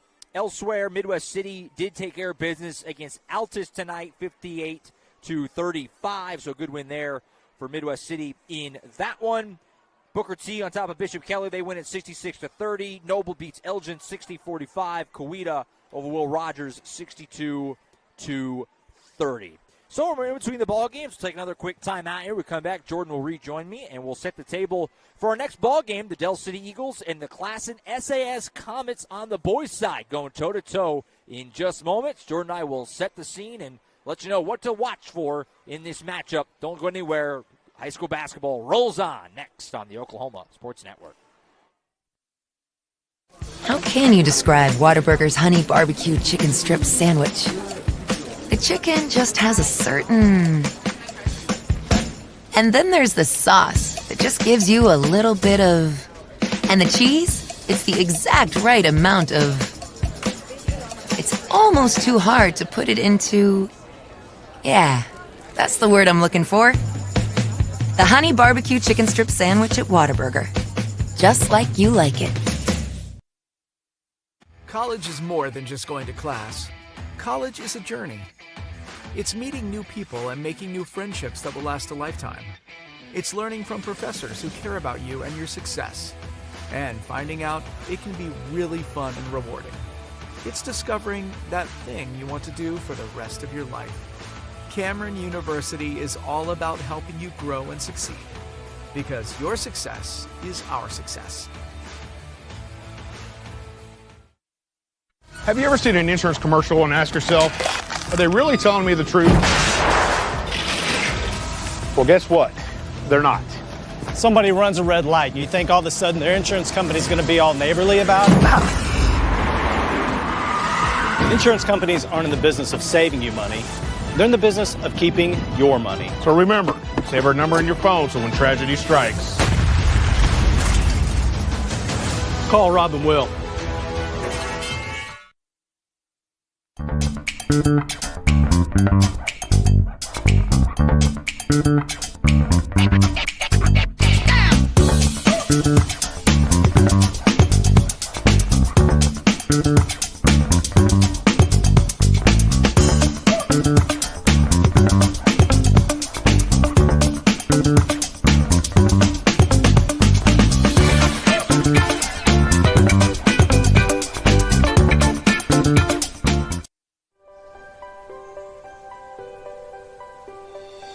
If you've lived in Oklahoma long enough, you'll know that we get extreme weather. With that extreme weather comes hail damage to your roof and an insurance claim. When that happens, there's not a better company to deal with on your insurance claim than Cantrell Roofing and Construction. Since 1987, Cantrell Roofing and Construction has proven to be the best in the business, and always remember, got hail? Call Cantrell. Call them at 405-642-8558.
All right, back here in Oklahoma City, Josh Calloway, Jordan Ray with you on the Oklahoma Sports Network. We're ready to get our second game of the night going. On the boys' side is the Del City Eagles and the Classen SAS Comets, another pivotal matchup in the 5A2 district race. Regular season winding down, the penultimate game of the regular season for both of these two teams. So a lot on the line, a lot to be decided in the games both tonight, of course, and on Friday as the postseason gets set. We get ready for the run to the Big House and the 5A state tournament over the next several weeks. So we're here in OKC. Want to bring it back up here above the court here in Classen. Josh Calloway, Jordan Ray. We had a good game to get the night started on the girls' side of things. Jordan, as far as this matchup, kind of the same thing we talked about earlier as far as we saw Classen earlier in the year against Midwest City. We know this Eagle team well, really talented, really athletic, a lot of playmakers. What are you watching for in this matchup, the Comets and the Eagles here tonight? And what's, again, like we kind of said, they're all important, but another key one down the stretch here in 5A2. Well, let's establish this. Classen SAS has a really good boys basketball team. Now, they are 6th in districts, so it doesn't seem like they're good if you look at their record. But if you look a little closer at district points, they don't get blown out very often. They did get blown out against Lawton High, at Lawton High. Well, lots of teams do. You know, that's why they're at the top of the district here. But they play other teams very close. They lost 2 close games to Western Heights. That's why they're 6th, and Western Heights is currently in 5th. We saw them play Midwest City really close, only losing by 3 points. They had a lead for much of the first half of that game, and they're very competitive against John Marshall. Even against Del City, they lost by 12 at Del City earlier. That's not a blowout loss by any means. Right. And I think what it is for them, they have shooting in the form of Josiah Morales and some other players, and they just find ways to scrap and stay with you. They're coached by a Cudjoe. The Cudjoe is a legendary name around Oklahoma City basketball in the high school ranks. So I wouldn't be surprised if it's a very competitive game. What's important for Del City, and when we look at the district standings first, let's talk about what's at stake for them.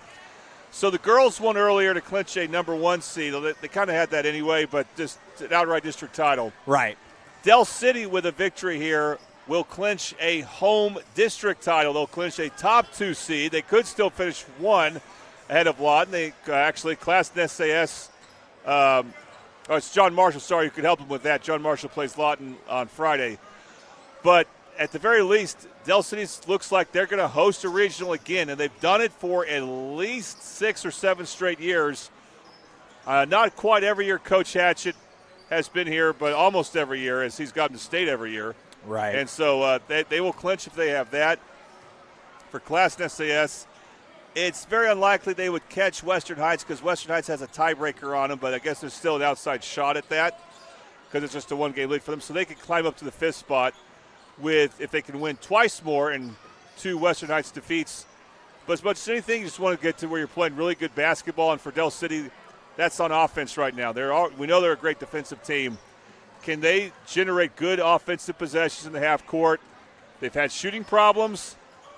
And sometimes it can translate to defense if you're not scoring consistently enough. We'll see if they have good offensive possessions here, good offensive rhythm this game. It's going to be an interesting one, and like you said, you want to just at the very least be playing your best basketball now. This is the time to be doing it. So like you said, for Classen, even though upward mobility is still possible, it's not looking great. You still, a win tonight at home over Del City, that's one that you can really hang your hat on, it feels like, moving into the postseason. And then, for the Eagles, you can see it on the screen right there, and anyone tuned in. Got the same record as Lawton right now with 2 to go. Obviously, it goes without saying, if you're the Eagles and you can try to win out and then get some help with Lawton either going down tonight or Friday, and all of a sudden you can jump into that 1 seed. But even on the other side of that, you got to make sure that you get in the top 2. So it's a lot on the line for Del City tonight. This is a really big game. Both these games are obviously Del City will host Duncan next on Friday night to close out the regular season. It's a big finish for the Eagles. Certainly would favor them against Duncan, who's having a rough year. So if you can win tonight, you're feeling like you don't clinch it necessarily, depending on what John Marshall does, but you're feeling really good about at least getting yourself in that top 2, and then who knows, maybe Lawton goes down, you could slide up to 1. So a lot on the line for Del City. This is a really important game to come in and just take care of business on the road and make sure you get yourself that top 2 and host yourself in the postseason. It's a vastly different path moving forward if you're hosting as opposed to not. So big game tonight for the Eagles. Yeah, and like we've established, just to state it, Lawton High does have the tiebreaker against Del City by 1 point, thanks to that 4-point play we talked about in the girls' game. Yep. That allowed Lawton High to win by 3 in early January, and then Del City came back and beat Lawton High by 2. Because of that difference in point differential by 1 point, Lawton High has the tiebreaker for that top seed in this district, a very competitive district. Both teams lost a close one at Midwest City in the last couple weeks as well. So, you want that top seed if you can get it, but if you get a home court, that's great too. And that that often has been enough to catapult Del City to getting back to the state tournament, which they've been there every year again since Lenny Hatchett got there.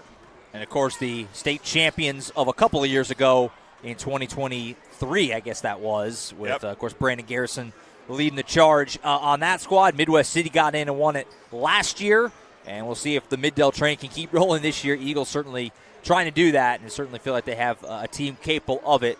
But a big one, another big step tonight to, like we said, make sure you try to get in that top two and get yourself the right start to your postseason at home in just a couple of weeks. All right, we're going to step aside here. We're just a couple minutes away from opening tip in our state capital. When we come back, we'll have the starting lineups, and we'll have the basketball. It's the Del City Eagles and the Classen SAS Comets Tuesday night hoops right here on the Oklahoma Sports Network.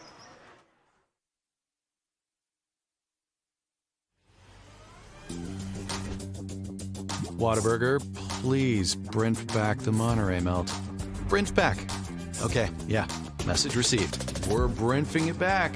Grilled peppers and onions, 2 slices of melty cheese, and jalapeno ranch on 2 fresh beef patties. Print it on.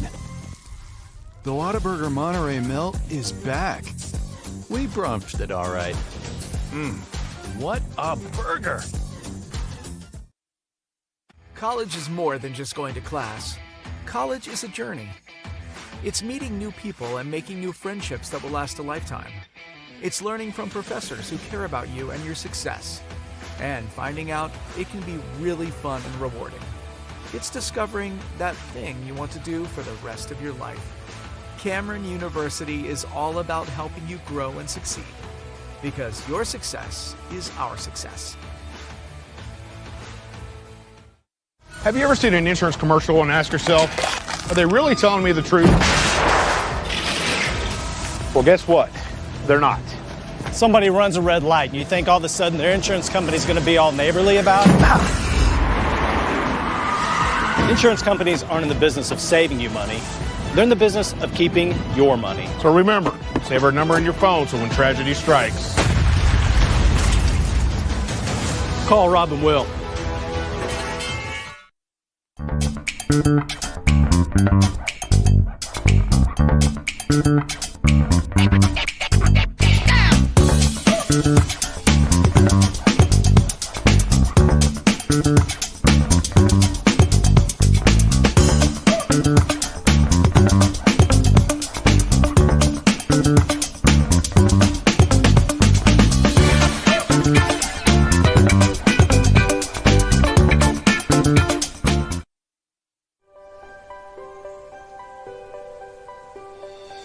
If you've lived in Oklahoma long enough, you'll know that we get extreme weather.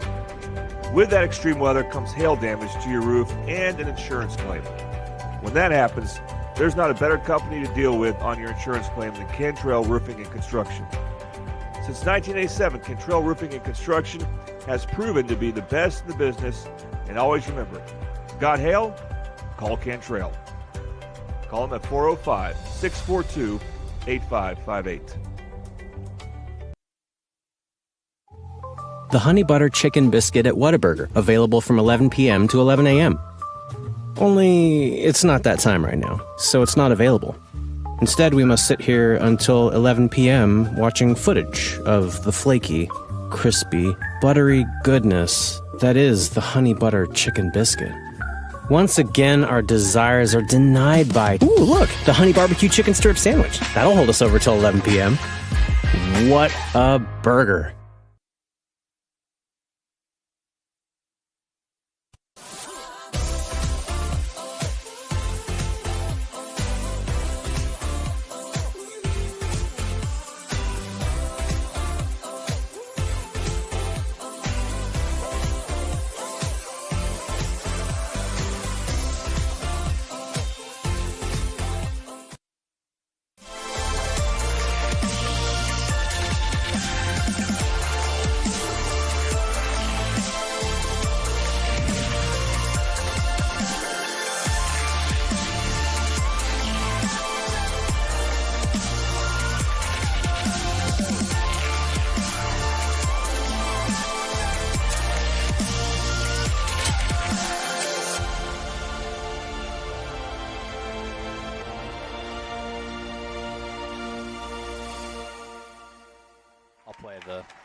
All right, back here in Oklahoma City, Josh Calloway, Jordan Ray, ready to go on this one. Start with the starting lineups presented by Dynamic Health Clinic. At Dynamic Health Clinic, Dr. Kaufman specializes in athletic injuries, able to get athletes back in action very quickly using a system called Advanced Muscle Integration. Play better, recover faster at Dynamic Health Clinic. First for the Del City Eagles, who, of course, the road team here tonight in Oklahoma City. Number 3 is Meshawn Graham. He's a 6'2" senior.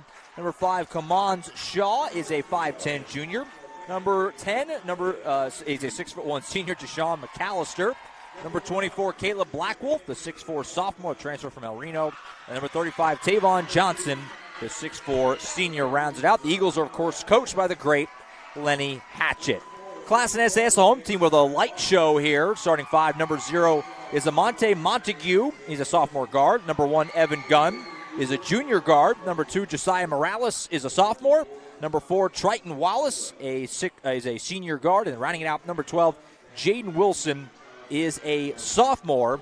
The Comets are coached by Kendall Cudjoe.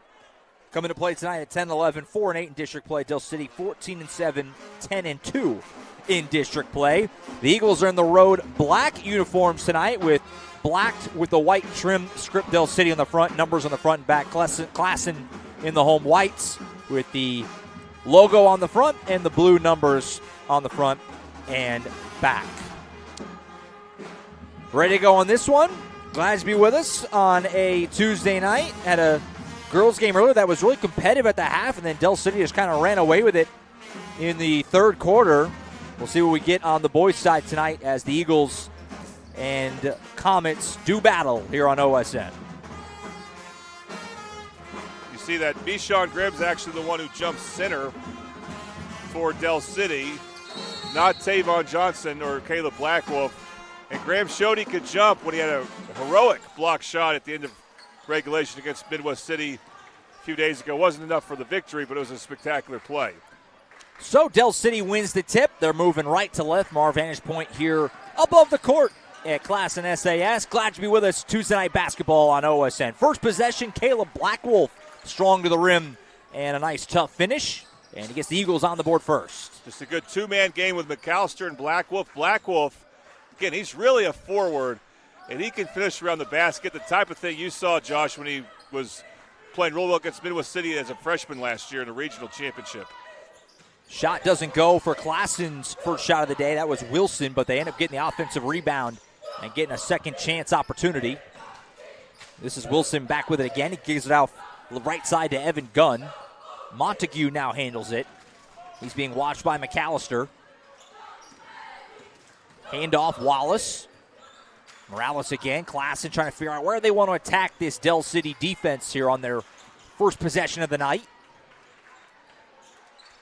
Gunn handling it once again. Gives it up on the wing to Wallace. He'll drive, pull up, mid-range jumper. Good. That's a nice touch.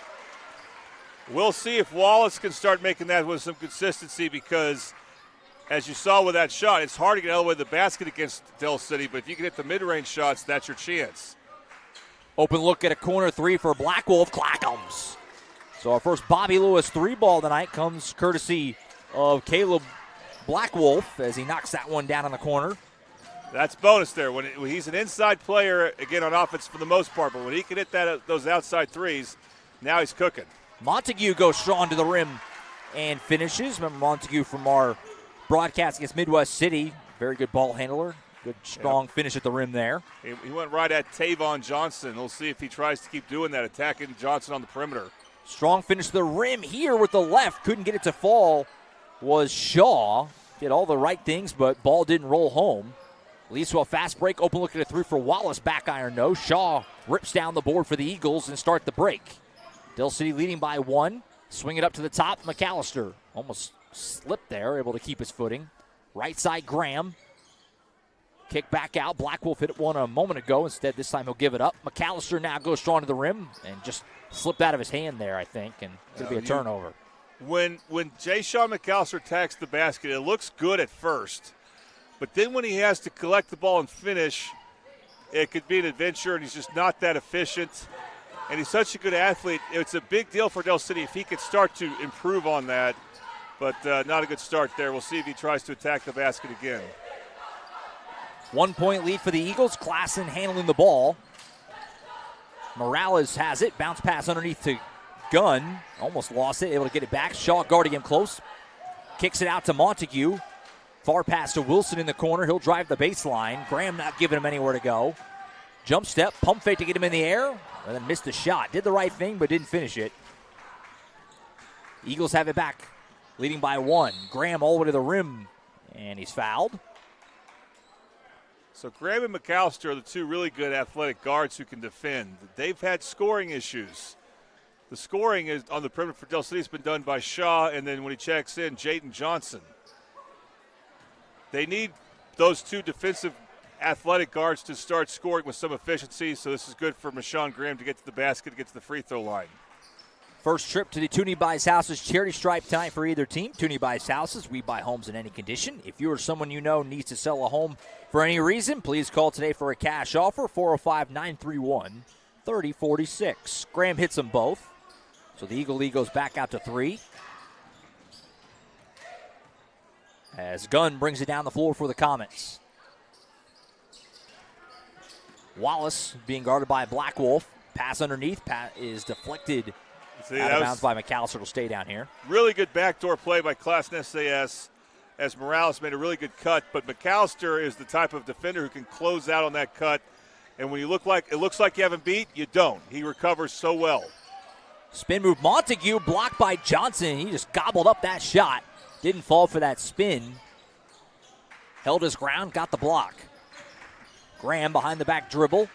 Tried to get it over to Johnson, but Gunn able to jump in front of it and intercept it. He goes all the way to the rim, coast to coast. Layup is good. Really good finish by Gunn after getting that steal. Graham should have just thrown it to Tavon Johnson in the post when he was on the perimeter. Here's Graham with it again, and Gunn picks his pocket again. Another fast break all the way to the rim. Layup is good. So Evan Gunn back-to-back steals and then buckets to put the Comets in front by a point. And this is where Michon Graham can sometimes be a negative on offense. So he has got to be get a better mindset right here. He's staying in the game. He's got to figure out how he's going to contribute on offense, make the right pass like he did there. Johnson kicks out to Blackwell for 3. Back iron, no. Looked like it was right on line, but just a tick too strong. So another empty possession for the Eagles. Classen gets it back, leading by 1. Montague. Bounce pass right side to Wilson. Wilson going to drive on Johnson. Shot won't roll home, and Johnson rips down the board. Shaw whips it underneath to McAllister. Spin move poked away by Montague. Good hands there for Montague. Just poked that away before he could really get up with it. And the Comets will set up some offense. Spin move, Montague working on Shaw. Kick out, round the horn, Wilson.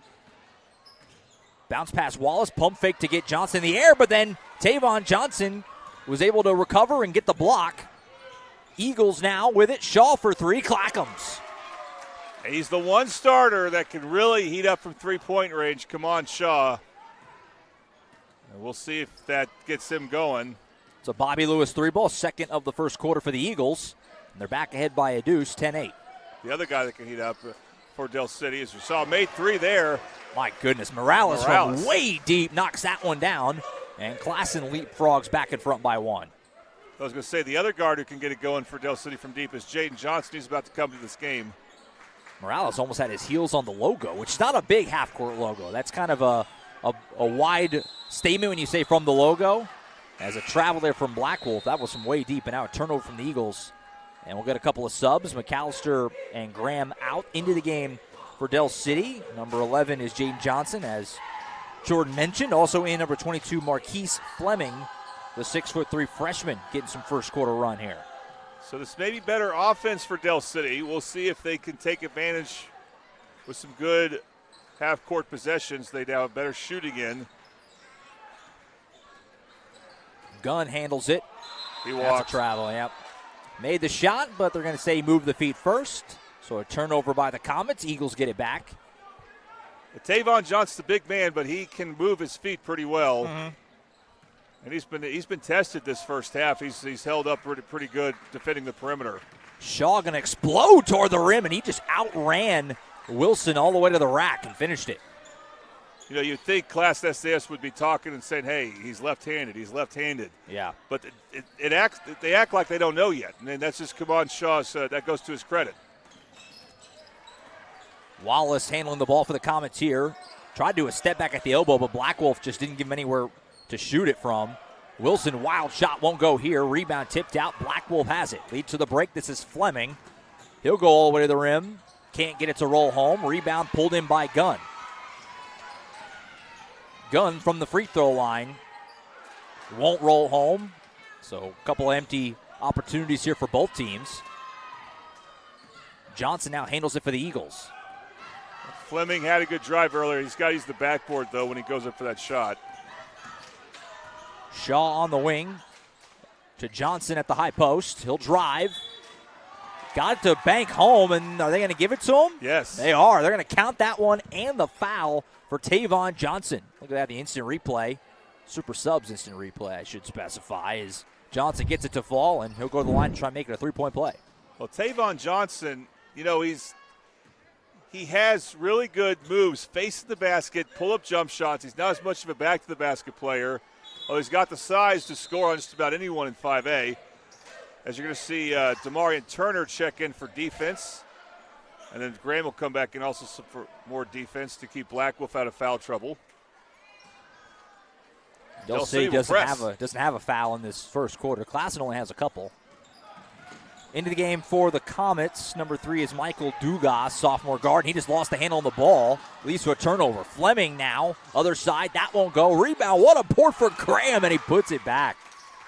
See how that defense creates another possession right there? Yeah. That's what Del City does at the end of the quarter so well. You're seeing it right here. Gunn able to get it to Wallace. Only 5 seconds here. Klassen's got to get a shot up. Wallace through some contact, and he finds a way to finish it. So a nice tough finish there to end the quarter with some positivity. But it's the Eagles who have the lead after one. It's Del City 17, Classen SAS 13. We're watching high school basketball on the Oklahoma Sports Network. How can you describe Whataburger's honey barbecue chicken strip sandwich? The chicken just has a certain... And then there's the sauce that just gives you a little bit of... And the cheese? It's the exact right amount of... It's almost too hard to put it into... Yeah, that's the word I'm looking for. The honey barbecue chicken strip sandwich at Whataburger. Just like you like it.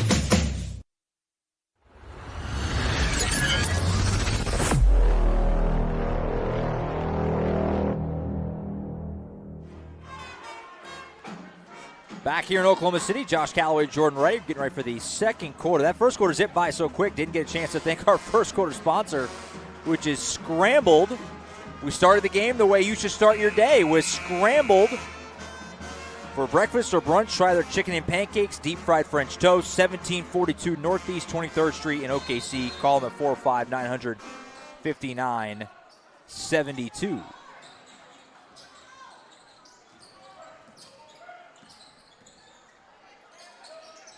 By the way, Scrambled just down the road on 23rd Street. Great option for all involved. As we're having some score bug issues. We'll get this figured out. It's a new one. Basket for Classen SAS. Comets get that one to go, makes it 17-15. We'll get the score re-racked for you in just a moment, as it's a 2-point lead for the Comets. 3 ball for Graham off the back iron, no good. So Classen trailing by 2, and they have the ball going back to their way. Good start to this second quarter for the home team. 3 ball for Morales off the side of the rim, no good. Graham rips down the board.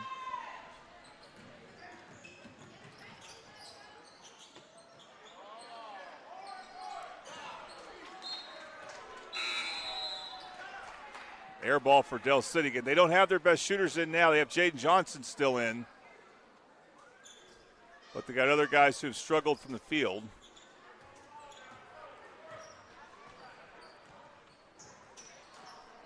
We've addressed the issue.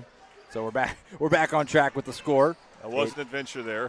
That was a new one. Makes it 17-15 is where we sit. Classen has the ball down by 2. Morales Pump fake, pulls up from the free throw line. He got hit. And he'll go to the free throw line to try and tie this game up. In the game for Classen, by the way, I had a couple subs here I want to make sure we get. Number 11 is Jaden Pullen. He's a sophomore guard in for the first time. Also in number 14 is Brian Shine, another sophomore for Classen off the bench. Free throw, rolls off for Morales. Morales took advantage of the freshman Fleming there, as I think Fleming was not expecting him to pull up and stop at that spot and to making just enough contact for a foul. Missed them both. An empty opportunity there, and Del City immediately makes them pay as Johnson comes down and knocks down the free throw or the jumper from the free throw line. Yeah, he's the guy that could also hit shots coming off the bench. Very important player for Del City, Jaden Johnson. Morales able to corral it. Jumper off the back iron. Black Wolf rips down the board.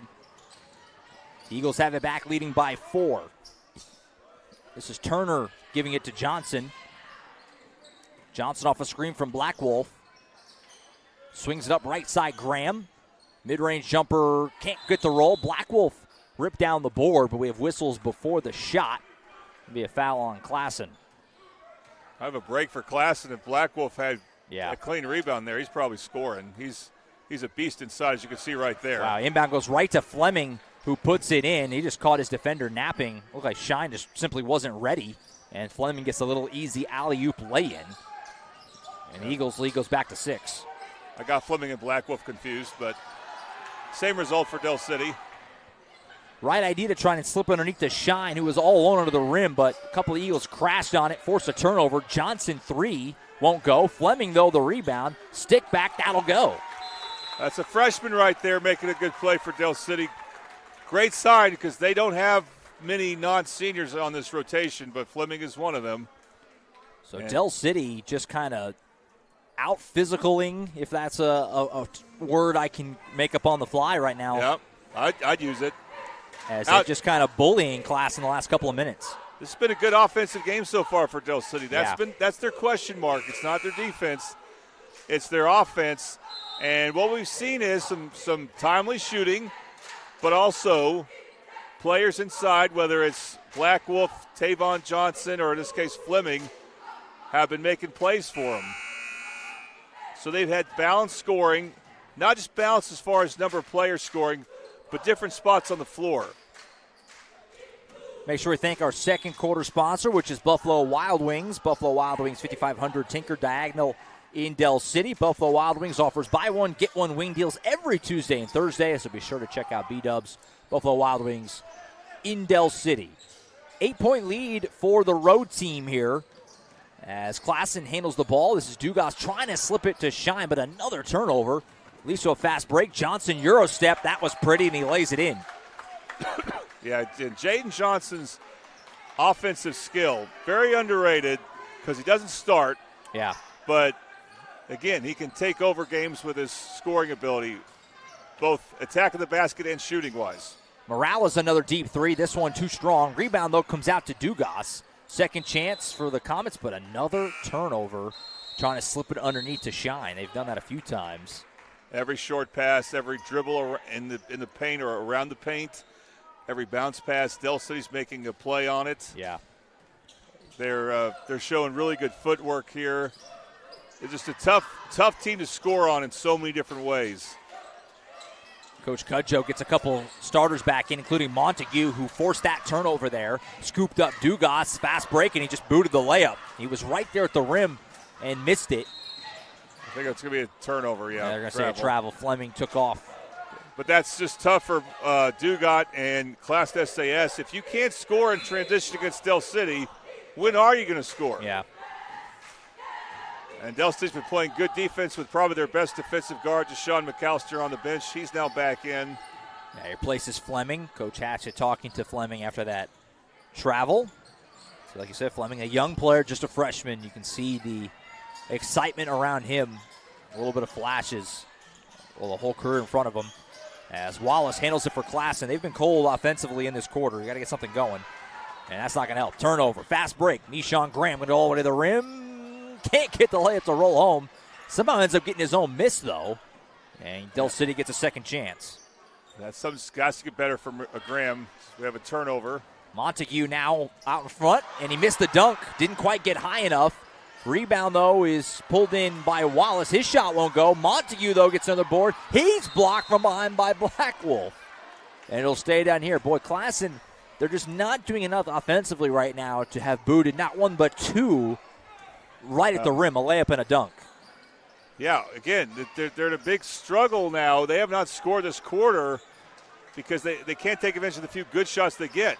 Morales' three doesn't go. So Classen remains cold in this second quarter. I think they've got one bucket. I think it's 8-2. It's 17-13 after one. So it's not been pretty offensive basketball for the Comets, certainly in the second quarter. Here's Johnson. Kick out McAllister, swing around to Turner. Left side, Graham. He'll put it on the floor. Right-hand floater almost rolls home, but rims off. Graham looks really good on offense when he attacks, when he gets to a spot, and even when he shoots, he just can't score very consistently. He just has not had a good shooting year, but he's still an important player for this team. Good pass to Montague, but he misses at the rim. Put back that time will go. There's just nothing coming easy for the Comets, but they do get a bucket there as Montague able to finish. Yeah, what I was meant to say earlier, they haven't scored since we got the score bug issue figured out. Yeah. Now they have. Here's Johnson, pulls up for a mid-range jumper. That doesn't go. Rebound, though, pulled in by Graham. He was levitating on that. And now we have a whistle and a foul. It's going to go on the Eagles. It's going to go on Johnson, it looks like. I didn't see that, but Michon Graham got a good offensive rebound there. So even when he's not shooting well, he does find other ways to contribute. Looks like Del City will go. Not all their stars. They're going to bring Black Wolf out for the first time. They can go small, by the way. They could take Tavon Johnson out and don't have to replace him with a big man because Classen SAS is small on their own. They're not a very big team. So Classen's still certainly right in this, down 8, despite the offensive woes in this quarter. Want to make sure you finish the half strong. Are they going to count that? Yeah, I think they are. How about that? No, they're not, it looks like. No, they're not. But that's a tough break for them because they finally make a shot. That's a tough shot. one, but they can't get count on the scoreboard. So foul just goes on the floor. Third one on the Eagles. They still have another to give before halftime. Gunn handles it for the Comets as we hit 2:10 to go in this first half.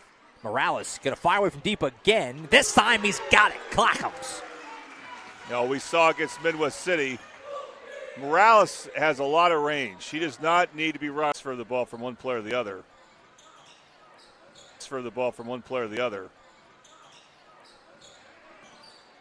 1:10 to play until halftime. 25-20 Del City leading Class Network. Shot blocked by Graham. He came in and swatted that, leads to a fast break. Shaw to the rim, couldn't get the roll. It's tipped around, ends up in the hands of Graham. And out of bounds, it'll be Classen ball.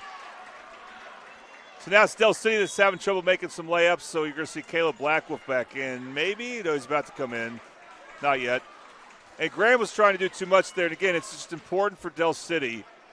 They got to get some good offensive continuity, and Graham has got to, at least, if he's not going to shoot great, avoid those type of mistakes.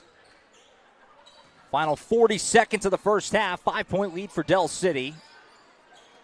Montague handles it. Being watched by Tavon Johnson. Right side, Wallace.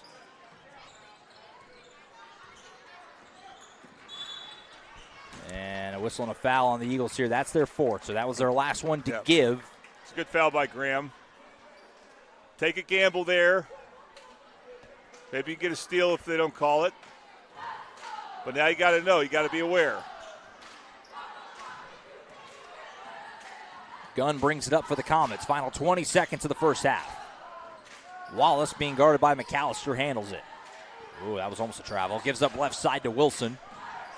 10 seconds.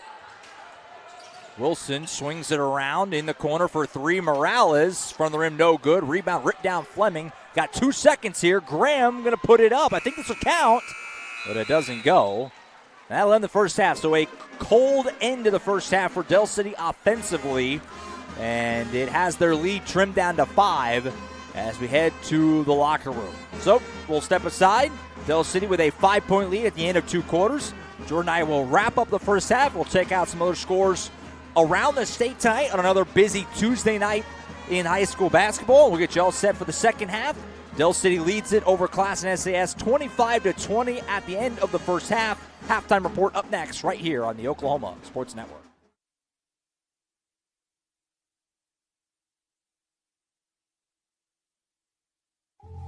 The Honey Butter Chicken Biscuit at Whataburger, available from 11 p.m. to 11 a.m. Only it's not that time right now, so it's not available. Instead, we must sit here until 11 p.m. watching footage of the flaky, crispy, buttery goodness that is the Honey Butter Chicken Biscuit. Once again, our desires are denied by, ooh, look, the Honey Barbecue Chicken Strip Sandwich. That'll hold us over till 11 p.m. What a burger.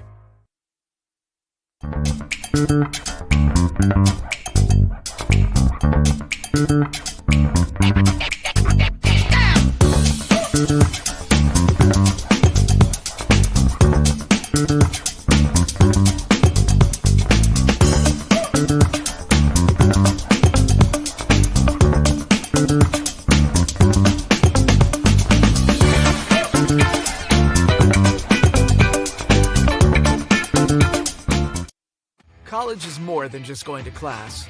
College is a journey. It's meeting new people and making new friendships that will last a lifetime. It's learning from professors who care about you and your success. And finding out it can be really fun and rewarding. It's discovering that thing you want to do for the rest of your life. Cameron University is all about helping you grow and succeed. Because your success is our success. Have you ever seen an insurance commercial and asked yourself, are they really telling me the truth? Well, guess what? They're not. Somebody runs a red light, and you think all of a sudden their insurance company's going to be all neighborly about it? Insurance companies aren't in the business of saving you money. They're in the business of keeping your money. So remember, save our number in your phone so when tragedy strikes, Call Rob and Will.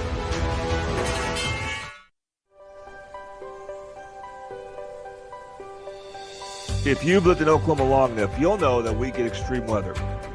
With that extreme weather comes hail damage to your roof and an insurance claim. When that happens, there's not a better company to deal with on your insurance claim than Cantrell Roofing and Construction. Since 1987, Cantrell Roofing and Construction has proven to be the best in the business, and always remember, got hail? Call Cantrell. Call them at 405-642-8558.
Back in Oklahoma City, Josh Calloway, Jordan Ray on the Oklahoma Sports Network, our OSN game of the week on a Tuesday night. Del City and Classen SAS. We are at the half right now. The Eagles leading the Comets 25-20 at the end of 2 quarters. Jordan, obviously in that first half, Del City, first quarter and a half or so, really got whatever they wanted offensively. It looked like for a moment they might run away and blow this game open. But defense for Classen buttoned up a little bit, in that final half quarter, and Comets able to get a couple buckets, and lo and behold, they're only down 5 at the break. Got to feel like if you're Classen, you're feeling okay about that. Yeah, just as we were complimenting Del City on offense when they had about 23 points or so early in the second quarter, looking pretty sharp on that regard. Then they started to go into a funk. Yeah. And it's like it was just bad timing there. The thing is, they didn't stop taking bad shots or stop taking good shots. They got good looks at the rim, but they just sometimes have these droughts where they just don't finish very well. There's, again, not a great shooting team. They have great individual shooters, but as a team-wise, they just will have these times where they're just not connecting. You know what? Classen SAS had that as well, and then they started to hit some shots to get back in that game. They have shooters too, so it's been actually a pretty good matchup. We'll see if Del City can get going again. They need to get their better shooters like Kaman Shaw, or give it to Black Wolf inside, or Tavon Johnson inside. That's what they need going forward. Absolutely. So we'll see what happens to the second half. Set up for what should be a pretty entertaining finish here for this one as the Eagles. We showed the standings before the game, and I can put them back up here real quick so people can see this is what we're working with coming into play tonight. It's a big, big game for Del City in 5A2 as both the Eagles as well as the Lawton Wolverines 10-2 in district play. But you see John Marshall hot on their trail. Midwest City even still somewhat hot on their trail. The Bombers already one time. We're going to get you a few scores in just a second. So you can make Midwest City 9-4 in district play. Del City, they still got some work to do to make sure they at least get a top two. And that starts with making sure you take care of business tonight. So still some work to be done in the second half here against the Comets. As we're talking about, Del City wins. They have a tiebreaker over John Marshall. So if they win here, they are going to be a top 2 seed. There you go. They will host again. But you like to clinch this game and not have to worry about it on senior night, although they have a good matchup, does Del City on senior night. They're a much better team than Duncan. You still would like to wrap it up here, so it's just one less thing to worry about on Friday. No doubt about it.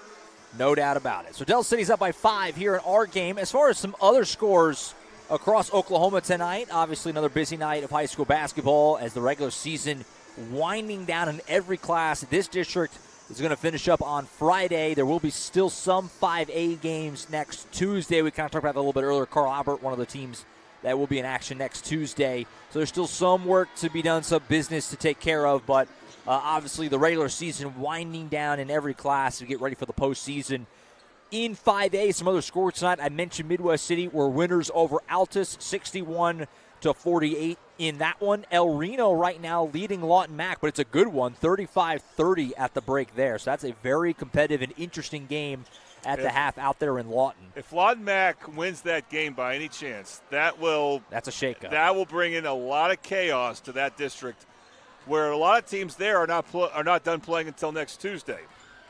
El Reno, by some measures, and obviously there's no rankings in 5A, so you're just kind of looking at resumes, but El Reno in the argument as one of the favorites in 5A. They've been tremendous this season. Claremore leading Shawnee right now, 28-25. That game's early in the third. Low-scoring game between Tulsa Memorial and McAllister. The Chargers lead that one by 5, 16-11 in the second quarter there. Elgin already victors tonight over Noble. They hammered them 60-44. Will Rogers beats Coweta 62-41. And Booker T. Washington, last score, all over Bishop Kelly tonight. A blowout win, 91-50. 91 is a big score in high school basketball.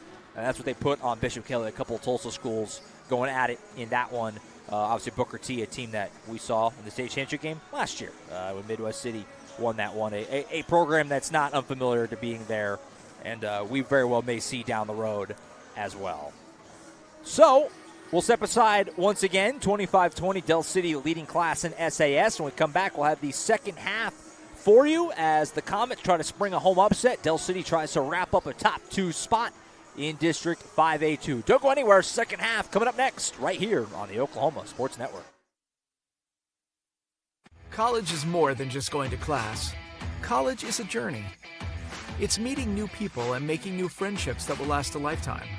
It's learning from professors who care about you and your success. And finding out it can be really fun and rewarding. It's discovering that thing you want to do for the rest of your life. Cameron University is all about helping you grow and succeed.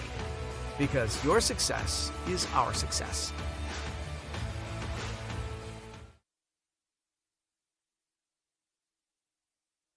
Have you ever seen an insurance commercial and ask yourself, are they really telling me the truth? Well, guess what? They're not. Somebody runs a red light, and you think all of a sudden their insurance company's going to be all neighborly about it? Insurance companies aren't in the business of saving you money. They're in the business of keeping your money. So remember, save our number in your phone so when tragedy strikes, Call Rob and Will.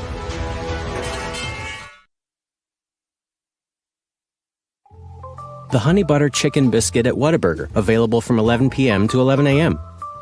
Only it's not that time right now, so it's not available. Instead, we must sit here until 11 p.m. watching footage of the flaky, crispy, buttery goodness that is the Honey Butter Chicken Biscuit. Once again, our desires are denied by, ooh, look, the Honey Barbecue Chicken Strip Sandwich. That'll hold us over till 11 p.m. What a burger.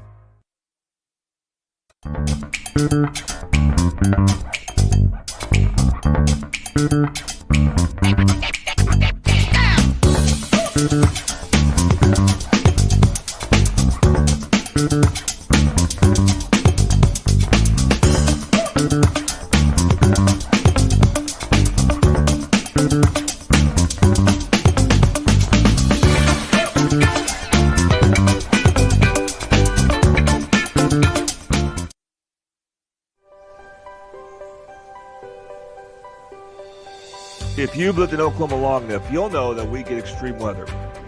With that extreme weather comes hail damage to your roof and an insurance claim. When that happens, there's not a better company to deal with on your insurance claim than Cantrell Roofing and Construction.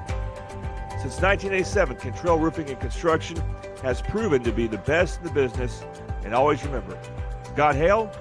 Call Cantrell. Call them at 405-642-8558.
All right, back here in Oklahoma City, Josh Calloway, Jordan Ray on the Oklahoma Sports Network. A little bit of a delay here. We don't know exactly why, but we can deduce it's something to do with the scoreboard. So the scoreboards have kind of been a little wonky throughout the game, but the one on the wall to our left, Jordan and I's left, has been mostly working fine, but now it seems like it's kind of malfunctioning. You can see the Classen athletic director was down meeting with both coaches. Lenny Hatchett is right there, right in front of us in the middle of the screen, along with Coach Cudjoe. And they're looking at the scoreboard and kind of talking about it. Do you have any idea, Jordan, like not obviously what's going on, we're not mind readers, but in a spot like this, when a scoreboard's malfunctioning, like what do you do if you don't have a working scoreboard? It looks like they're getting it back up and running, but. Yeah, I know without a clock sometimes you have the refs keep time, and then you just try to listen to the refs give cues, which is not ideal at all. No. You see that sometimes in football when the play clocks don't work. And even that's obviously not great. And that would be. But you got too much important stuff on the scoreboard. You got the fouls, you got timeouts, and the score, of course. So it looks like it's up and running. Good, yeah. So hopefully we're good to go. Because there was some definite conversations being had in that last little timeout before the start of the second half here. Del City will have the first possession of the second half. Let's see if they run some type of set play. Maybe something for Black Wolf inside. So here we go in the second half. Josh Calloway, Jordan Ray, glad you could be with us on a Tuesday night. A very important game in 5A2, especially for Del City as they try to wrap up a top 2 seed and get themselves home playoff games in a couple of weeks. Big second half here. Eagles lead it by 5 as we open up the third quarter. Black Wolf dumps it down underneath to Johnson. Swing up to the top. Graham from the free throw line missed it. It's a good look, but didn't hit it. And the Comets get it back. Del City closed that first half pretty cold offensively after what was really sharp offensive basketball for the first 12 minutes or so. See if they can pick it back up here in the third quarter. That layup didn't go. Good defense there by Black Wolf, not leaving Wallace anywhere to go. The Eagles have it back up by 5. Shaw handles it, gives up left side to McAllister. He'll go to the rim, and Montague blocked it, but they're going to say he got hit on the arm. I'm not sure if it's going to be Montague or Wilson getting hit here. It's going to be Wilson, it looks like. So McAllister will go to the free throw line. Toonie by his house's cherry stripe. Gives us a chance to make sure we thank our third quarter sponsor, which is Patrick Newby Farmers Insurance. The Newby Agency is your local Oklahoma farmers insurance agency in Midwest City. Agency is family owned and operated, has been serving the public for over 40 years. Office located 29th and Air Depot near Tinker Air Force Base. Come by and see them at 560 West Boeing Drive, Suite A, or give them a call at 405-733-7671. Both free throws are missed there, so a empty opportunity for the Eagles at the line. Yeah, it's just, again, we've seen it a little bit of both. Graham and McAllister, their offense is just not totally there. Their shooting is still kind of shaky. We see it from the free throw line.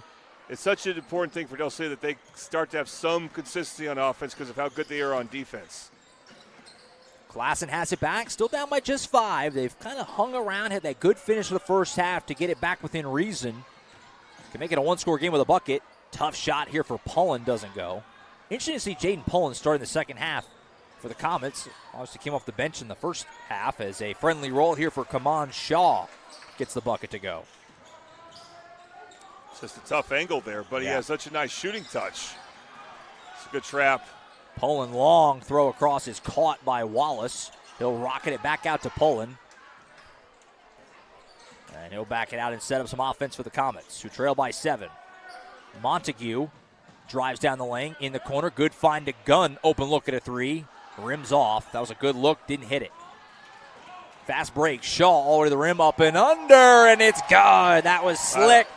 What a play. He's left-handed, and he reversed that with his offhand. And that was not an easy shot, even if you're shooting with your strong hand. He had to go really under the basket to make that. Good look at that. The Super Subs instant replay as the Eagles go ahead by 9, and now another turnover for the Comets. Black Wolf underneath.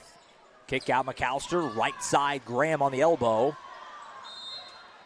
Gunn came over to help, but I think committed a foul here. And he did.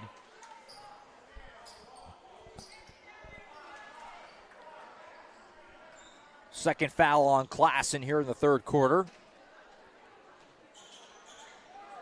As the Eagles leads back up to 9. They've led by double figures tonight, trying to get back there. It's a great pass, and Tavon Johnson finishes. Thread the needle. What a pass by Kaman Shaw, the way he, like you said, just threw it right where Tavon Johnson was able to catch it easily right through, like the arms of the Classen SAS defenders. It's a 6-0 run for Del City out of the locker room, and the lead's back out to 11. You saw Gunn miss a 3 earlier for Classen SAS. That's one of the best looks they've had. But the shooting overall has not been there, as Del City has just made them too uncomfortable. Morales handling it here as the Comets try to find some offense. Puts on the floor, goes by Johnson. Contest at the rim by McAllister, but Morales able to finish through the contact. Yeah, we know Morales can score. He's been their most consistent scorer of the two times we've seen the Comets. And he's got to start shooting more for Class SAS right here. Graham on the wing, being watched by Wallace, who'll go to his right. Bounce pass for Black Wolf is wide of the mark and a turnover. This is where Graham just can't let his shooting struggles spread to other things. He should have dribbled the ball closer to the wing so he could have a better angle to throw it inside to Black Wolf. Comets bring it up, down by 9 as we near the midway point of the third quarter. Montague on the right side. Spin move, working on Shaw. Goes to the rim and tried to go off the glass but didn't get it to fall. And now another turnover as Black Wolf goes right off his hands and out of bounds. See him a little frustrated. I'd blame that on Shaw. It may go off He was behind Black him, Wolf. yeah, because the pass was not leading Black Wolf. It really couldn't lead Black Wolf too much because Class SAS had defenders in front of Caleb. But then you don't have to even throw that pass at all. You don't have to force it in there if he's not in a good spot to score.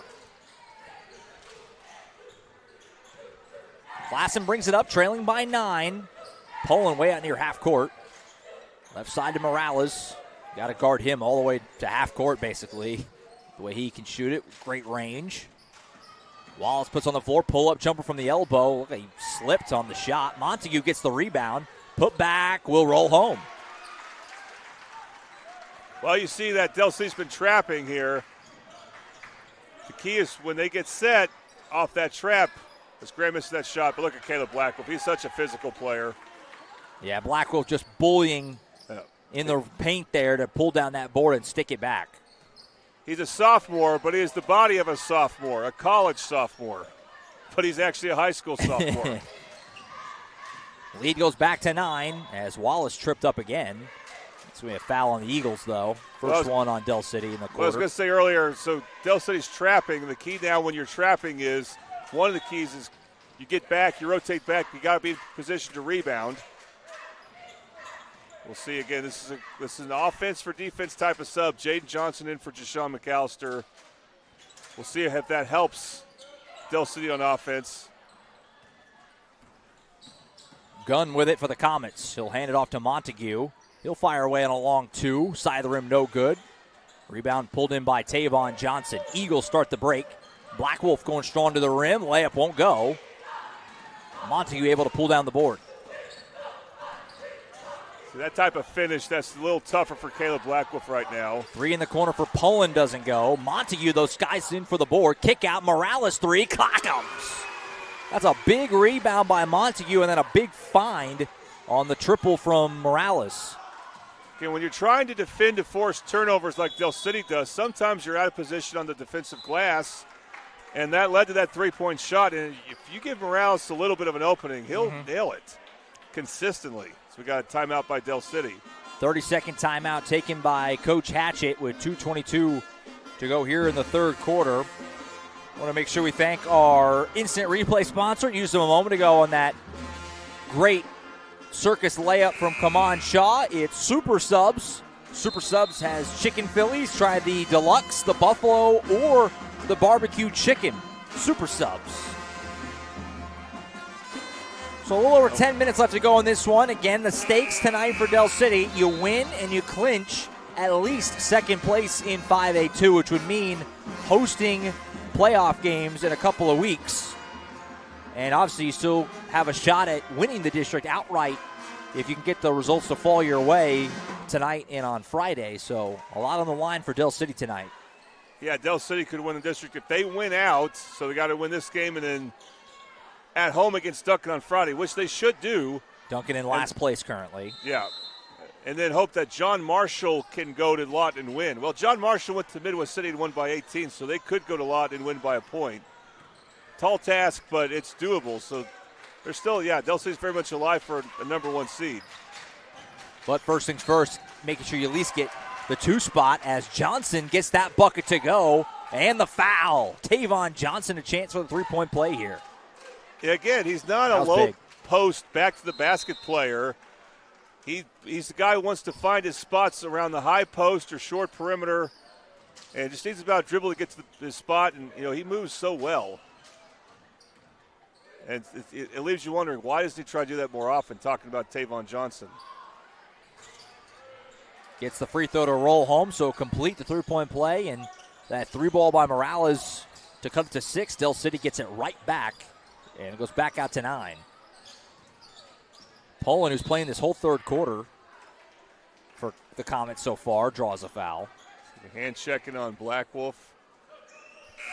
Every time he gets called for a foul, he's so frustrated, and I think a lot of times he's right, but I think on that case he was a bit too handsy there. I think Coach Hatch is going to tell him that too. It looks he's not blaming the officials. Coach Hatch, he's talking to Blackwolf about that foul.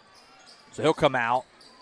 Looks like Turner replaced him. Three ball from Morales is blocked by Jaden Johnson, who also just came back into the game. Jumper here for Gunn doesn't go. McAllister pulls down the board. Shaw, through a lot of contact, almost got that to fall. Somehow got his own miss. Kick it out to Jaden Johnson. He'll pull up, little mid-range jumper. Can't get the roll. Tavon Johnson rips down the board. And it's going to be another foul on the Comets. That was their last to give in the third quarter. So I think it's on Gunn. Tough one there. He was standing there, but Johnson just climbed over him. Yeah. But it's never a foul you usually see on the offensive player, that type of foul. Now we got a foul on the inbound. I think Shaw must have thought it was on him or something. He was going back on defense.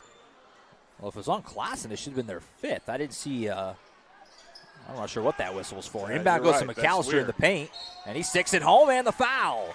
So three-point play is becoming the norm right now for Del City. Well, if he can make this free throw. Yeah, well, an opportunity for it, I guess, as McAllister sticks that home with the foul. You see that on the super subsistent replay. Yeah, even though I refer to him as a guard, but he's got a size advantage against a lot of guards. He's got a big body, a safety in football, and he makes the free throw. That's a good sequence for Jay Sean McAllister, who, again, really need to get him going on offense. Then we got I don't know what this whistle is. It looks like Jaden Johnson was about to make a play for the steal. We lost the scoreboard for a moment, then it came back. That might have been what it was for. The scoreboard went blank for just a few seconds. Well, we got about 9.5 minutes of play here. Can Hopefully, we survive? Yeah, survive without any delays. Can we get to the end? A big block from Johnson, but they're going to get a late whistle here as Dugas. It had to have been with the body. It was all clean up top. That's on Tavon, too. I don't see where he fouled with his body, though. And Dugas will go to the line and shoot 2.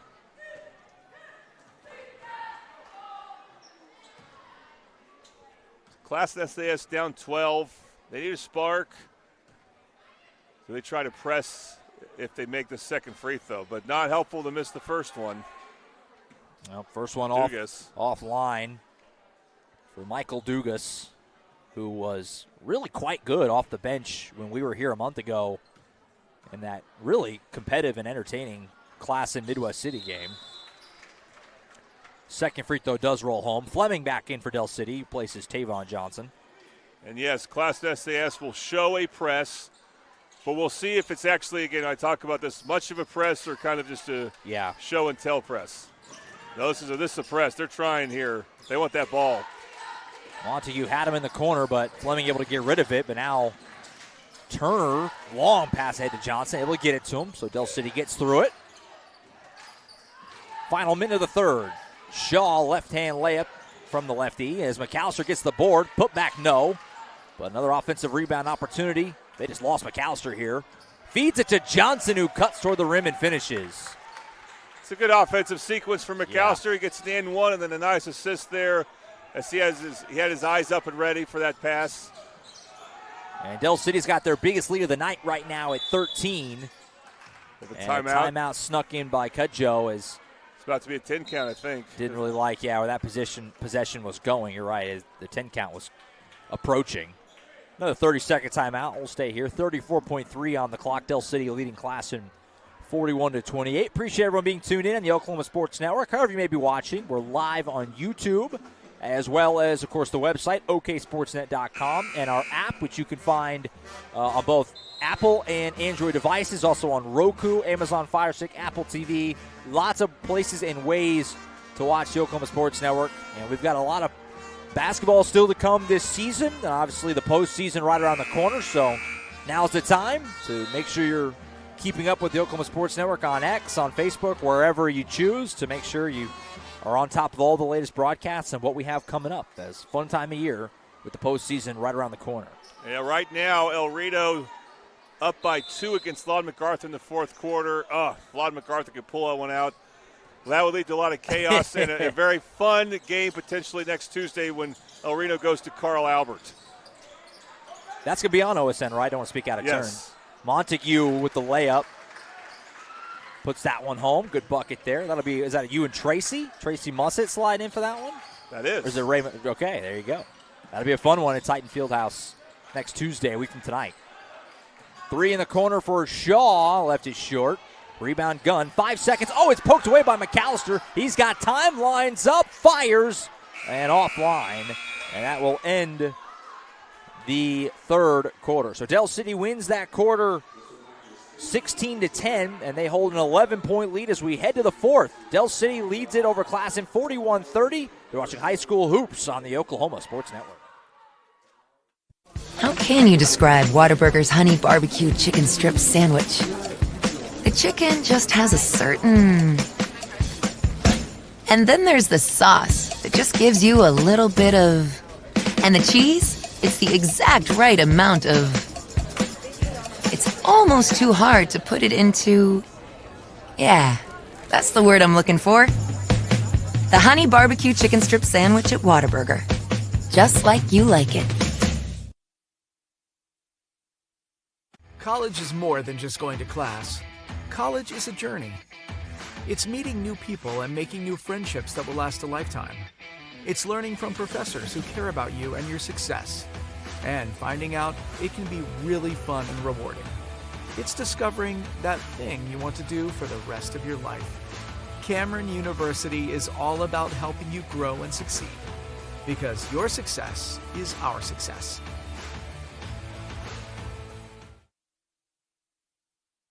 Back in Oklahoma City, Josh Calloway, Jordan Ray on the Oklahoma Sports Network. We head to the fourth. Del City leading Classen 41-30 as we start the final frame. See if the Comets have got a rally in them.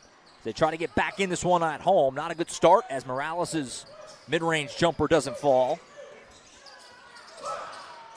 Seeing the Comets trap. Jaden Johnson in the corner. Kicks it underneath to Blackwolf, who lays it home. Good ball movement leads to a good layup there from Caleb Blackwolf. Good vision by Jaden Johnson. Montague to the rim, able to lay it home. But if you're Classen right now, you can't trade buckets. Boy, a great pass. McAllister to the cutting Johnson, who laid that one home. And now a turnover off the inbound. Johnson tried to lay it home and got blocked. Leads to a fast break for Classen. They've got 3-on-2 here. Montague in the corner for 3. Air ball short, but Wallace able to catch it and stick it back. And now we're seeing some scoring. Yeah, pace is picked up here. Classen SAS has been pushing the ball when they've been able to cross the timeline. And dating back to the end of the third quarter, they've been having some nice possessions now. 45-34 Eagles with 6:40 to go. Trying to hang on and clinch a top 2 seed in 5A2. And a timeout snuck in here by Coach Hatchett as Fleming was being harassed there with 6.5 to go. So another 30-second timeout. Gives them a chance to make sure we get our fourth quarter sponsor in, which is Louis, 6007 Southeast 15th Street in Midwest City. Louis, we're in your neighborhood. Yep, ate at Louis earlier today. I'm a Louis fan as well. When I went to myself, I attended the University of Oklahoma, the Louis in Norman's on Campus Corner, it was a frequent back then. They had a student menu when I was in school, which, as you would guess, was hit up frequently. Great sponsor, Louis. Yeah, not a bad place anywhere. But I went to the one in Midwest City. We appreciate Shayla and them for being a sponsor of local basketball. And it's probably local Louis for the people who live around here, too. I can't think of a closer one. As far as this game goes, so both teams have used a couple 30-second timeouts. So they've got a full allotment of full timeouts left. Yeah, each team with 3 apiece. No fouls in the early part of this fourth quarter. Feels like Classen still has got a shot, certainly, with 6:34 to go. But if they're going to make a move to really make this interesting down the stretch, they got to make it soon. Down by 11 right now with 6:34 left. We'll see what they can do. Eagles with the ball. McAllister off the Black Wolf and lays it in out of the timeout. Coach Hatchett drawing up a dazzler there. Del City's been really good passing the ball this half. Yeah, the ball movement has been good. Morales to the rim is hit and fouled. And looks like Morales will get himself to the free throw line to shoot a pair of Toonie Bice House's free throws. But again, kind of the point I made earlier, you can't just be trading buckets right now. Klassen's found a way to get their offense going, but they're not getting any stops at the other end, so they're not making up any ground. First one good for Morales. No, they've had success getting Morales attacking or someone else.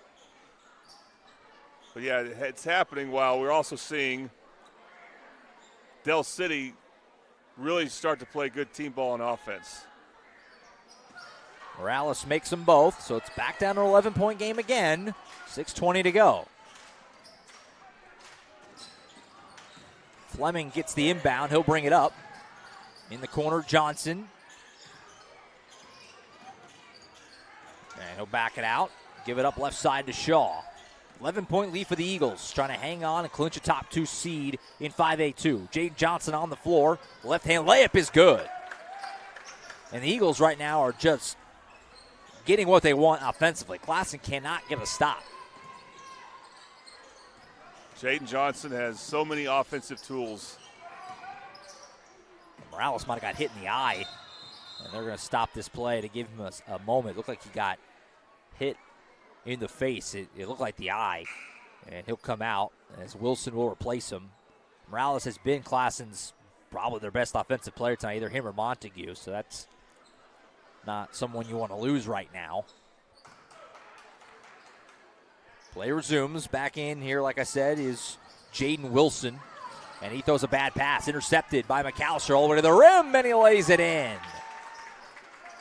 Jay Shaw McAllister's had a really good all-around half. His offense this half, the best I've seen it look for the most part this season.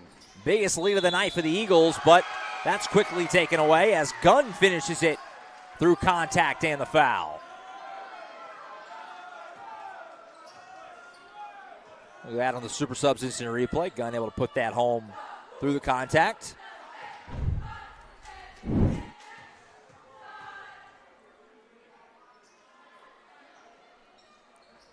Can't complete the three-point play at the line, though. I mean, every point you can get if you're the Comets right now and you want to try and find a way back in this, so that hurts. Still 13-point lead. Black Wolf to the rim. Blocked by Montague. But just had it ripped away by McAllister. Got it right back.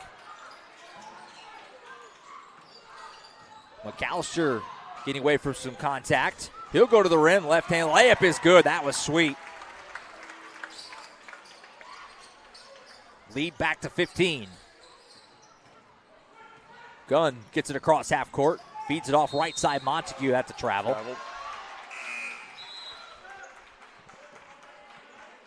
Graham and Shaw back in for the Eagles, replacing, looks like Turner and Fleming.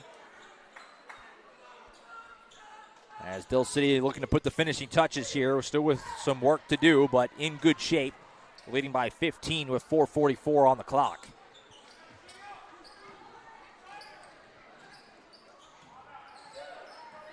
Graham crosses half court, gets it to Shaw. He'll go Shaw into the rim through some contact, couldn't finish it. Rebound is loose. Somehow it didn't go out of bounds down there. And Shine picked it up, but his pass is stolen by Jaden Johnson, and now a whistle and a foul on Classen. Be their first here in this fourth quarter. Tavon Johnson back in. He'll replace Black Wolf. Meanwhile, Morales, good to see him back in the game. They're taking that shot to the eye earlier. He'll replace Dugas.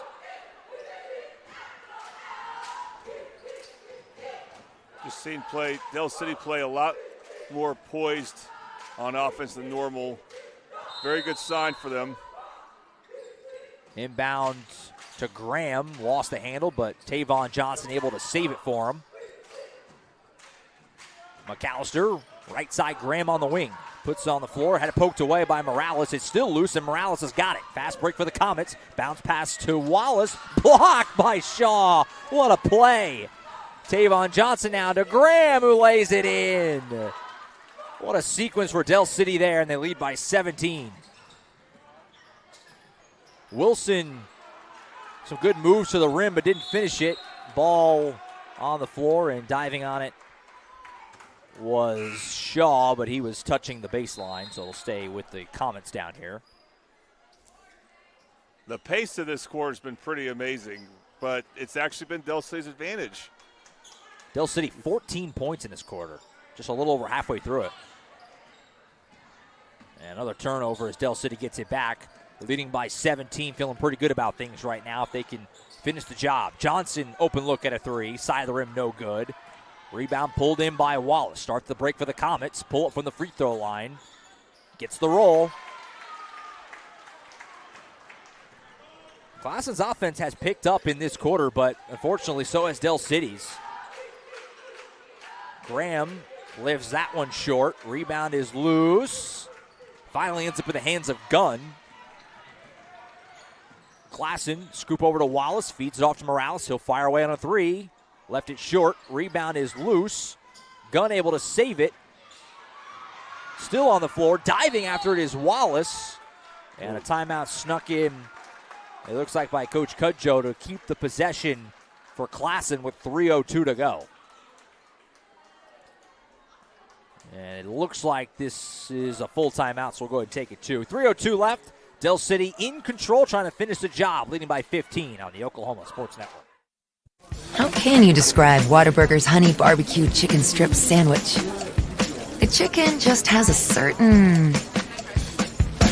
And then there's the sauce that just gives you a little bit of... And the cheese? It's the exact right amount of... It's almost too hard to put it into... Yeah, that's the word I'm looking for. The honey barbecue chicken strip sandwich at Whataburger. Just like you like it. College is more than just going to class. College is a journey. It's meeting new people and making new friendships that will last a lifetime. It's learning from professors who care about you and your success. And finding out it can be really fun and rewarding. It's discovering that thing you want to do for the rest of your life.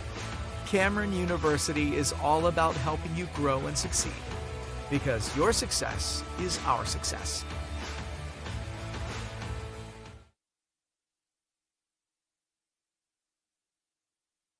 There we go. Back in OKC, Josh Calloway, Jordan Ray on the Oklahoma Sports Network. Final 3 minutes of this one. Del City leading Classen SAS 55-40. Looking to put the finishing touches on what would be their 11th district win. Morales swings it in the corner. Open look at a three for Pullen is too strong. Rebound Johnson, who throws it ahead to Shaw. And Del City not going to be in any rush now. The clock certainly their friend in the final 2.5.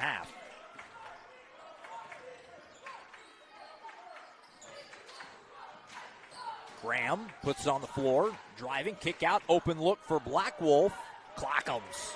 And if it wasn't over, that might have done it right there as a Bobby Lewis three for Caleb Blackwolf to push the lead out to 18. That's as big as it's been all night. You know, he started the game with a three. Now he hits a dagger three, although the dagger was probably already put in there. More than likely, yes. I don't know who I like for player of the game, though. That's a good question. That's a tough one. There's a few candidates. Boy, ooh, that is tough.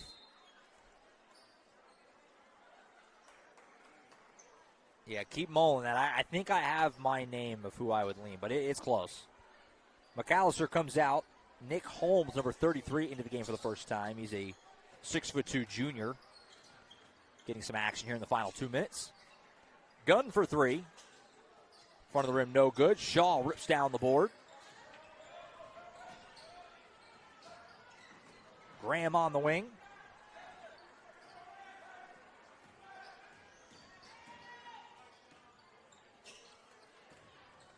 Underneath to Shaw. His layup left it off the front of the rim, but Tavon Johnson just rips down the board.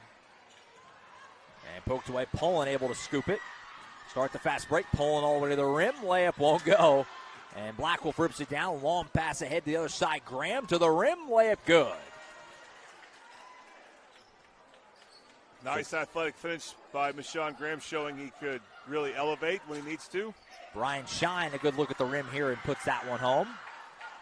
But obviously all just stat keeping now as Del City well on their way. Coach Hatchett going to take a timeout here with 1:03 left. It's just another 30-second timeout. Okay, so who are you thinking? My lean is to Sean McAllister is the name that comes up to me, but you could talk me into a few others. Yeah, I was thinking Jaden Johnson or Caleb Blackwolf, too. But McAllister had a really good second half. He was kind of just everywhere on both ends, but you're right. I mean, I'm not going to argue too hard on either one of those either. Especially Blackwolf, as he hit a few really big shots, it felt like, tonight. And kind of just made plays all over the place, frankly. Well, I'm going to go ahead and head down You're there. Mr. Middell, so you can make the call on player of the game. If you have a preference, still let me know. I mean, you already did, but if you want to emphasize, let me know. But I'm heading down there. All righty, sounds good. Jordan's going to get down and talk to Coach Hatchett and the player of the game. May just come down to whoever Jordan can corral for a post-game interview. We'll give the award to.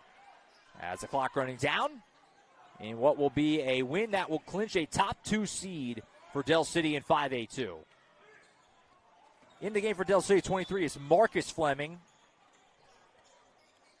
We also saw Marquise earlier in the night. Marcus 23, a junior coming into action. Actually, Marquise is about to sub back in for the Eagles with 40.2 seconds to go. Fun night of hoops here in OKC. It was a great crowd here tonight at Classen. This place, not a real big gym, kind of intimate setting, and it was packed to the gills tonight on this senior night for the Comets, but it's going to be the Eagles coming through and winning both games on the girls' and boys' side of things. 3 ball doesn't go for the Comets there. Rebound for Fleming. Ball moon underneath. Fleming to the rim. Left-hand shot is good. The lead goes back to 20 at 62-42. Final 20 seconds. Poked away from behind. Good defense forced the turnover. As Burley Richardson, number 12, he's a senior, handling the ball there. Pass is deflected and stolen. And we'll also get one more lay-in for the Comets here in the waning moments. Not sure where the clock is at. It's kind of frozen, and there it goes. And that's going to end it. Del City wins it 62-44. They go to 15-7 overall and 11-2 in district play. And like we said, the key and the goal tonight, win and clinch a top 2 seed and home playoff games in the playoffs. And that's what the Del City Eagles did tonight. They can still technically win the district depending on how things go. They need some help, but at the very least, we know that Del City will finish no lower than second place after tonight's really decisive and strong road win over the Classen Comets. As for Classen, they go to 10-12. They'll go to 4-9 in district play. They'll close the regular season out on Friday night at Midwest City. Obviously, we had the game here in that matchup about a month ago. Bombers won a close one in that one. And as for the Eagles, like we said, they can still win the district. They'll close out the regular season Friday night at home against Duncan. That'll be coming up on Friday. So Jordan is down with Coach Hatchett, and I think he's going to talk to Sean McAllister as well, and he can take it away whenever he's ready. Oh, no, we ain't doing that tonight. It's too cold, man. Okay, yeah, they were talking about having a bit of a water party here, but okay, let's talk to Jay Sean first. Jay Sean, you obviously need a lot of towels here. You're playing a lot and playing hard in that second half. I thought you really got your offense going. What was working for you in the second half? You were scoring some now. You're making some good passes. What would you say about that? We was just playing as a team. We just going out there just finishing the game just to get the win. What was important for you, or what was important for you guys at halftime? What were some things you talked about as far as what you want to do in the second half? Finish on defense and get still and not turning the ball over. Okay. They like that. How do you feel like you did on defense? We did pretty good. Coach he always harped about keeping them under 50, so we did. And, yeah, we won. You guys won. You know what this win means? You're gonna host a regional. What does that mean to you? It means a lot because, we get 2 more games at home and get to play in front of our fans. All right, Jay Sean, congratulations. Thank you. Okay, let's now bring in Coach Hatchett. That was great. Okay, Coach, I lost track. How many years has it been straight that you've hosted a regional? I think we've hosted 9 years. 9 years, yeah. 9 years. That's what you clinched tonight. What does that mean to have it another year? I mean, it's a blessing. Every year our goal is to, of course, get to the state championship. But just being able to host a regional, get another home game for our fans and these seniors right here is really remarkable because a lot of people weren't even talking about us at the beginning of the year, And I said that's fine. We use that for fuel, and we want to keep people not believing in us, but we believe in ourselves, and I think that's why we're getting a chance to host. Okay, you had a bit of offensive struggle at the end of the second quarter, 25 points at halftime. I thought you played one of your best offensive halves I saw in the second half, and your passing was outstanding. How'd you see it? Yeah, I told them in the locker room, we sometimes over-dribble too much, and when we're moving the ball and moving for cuts for a purpose, I think we're pretty tough when we're able to hit shots. And we start hitting guys on cuts and getting paint touches, and that's a key thing that we talk about in practice. And that helps our offense. So when our ball's going through the hole, we want to, it helps the defense as well. And you're a good offensive rebounding team. Is that something you even talk about, or what helps this particular team be so good at that? We just got some guys that just have a lot of alpha in them. They want to go get rebounds. We have competitions in practice. We have a competition on our board of who's the best rebounder. And so right now there's a little bit of a competition between Marshawn and Tay, and I like that. I told them they can get greedy on rebounds. That's one thing we want.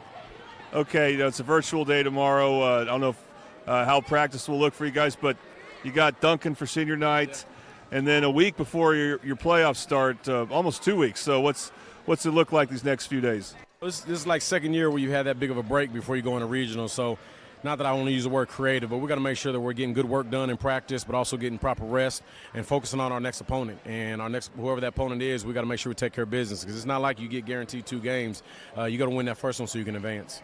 All right, Coach. Congratulations on the regional hosting. Hey, I appreciate it. Thanks for covering us. All right. Thank you, Josh.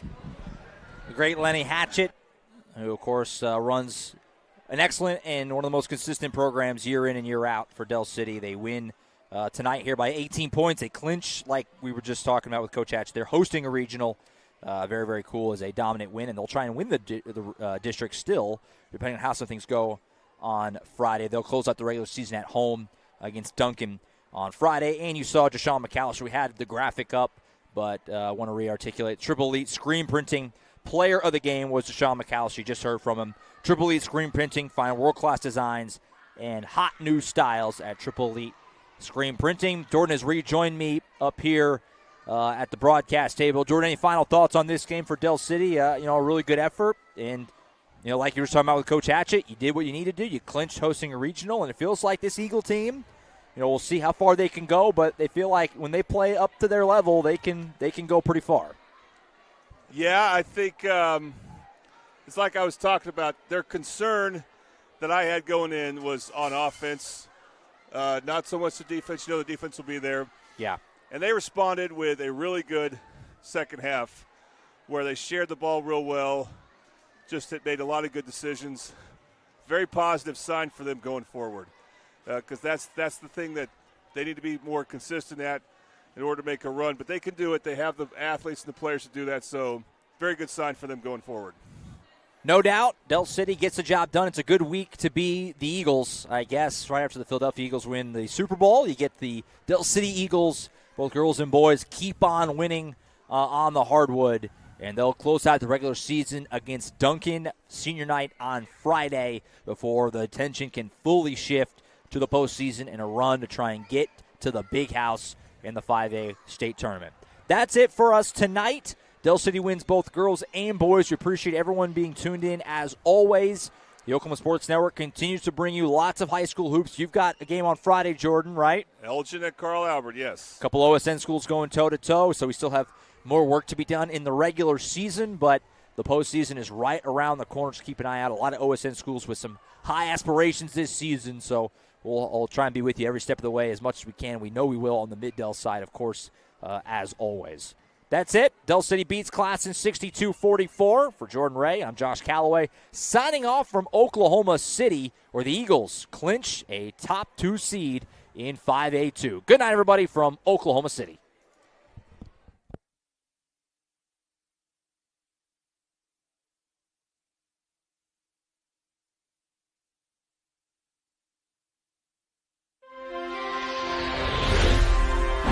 Thanks for watching this presentation of the Oklahoma Sports Network.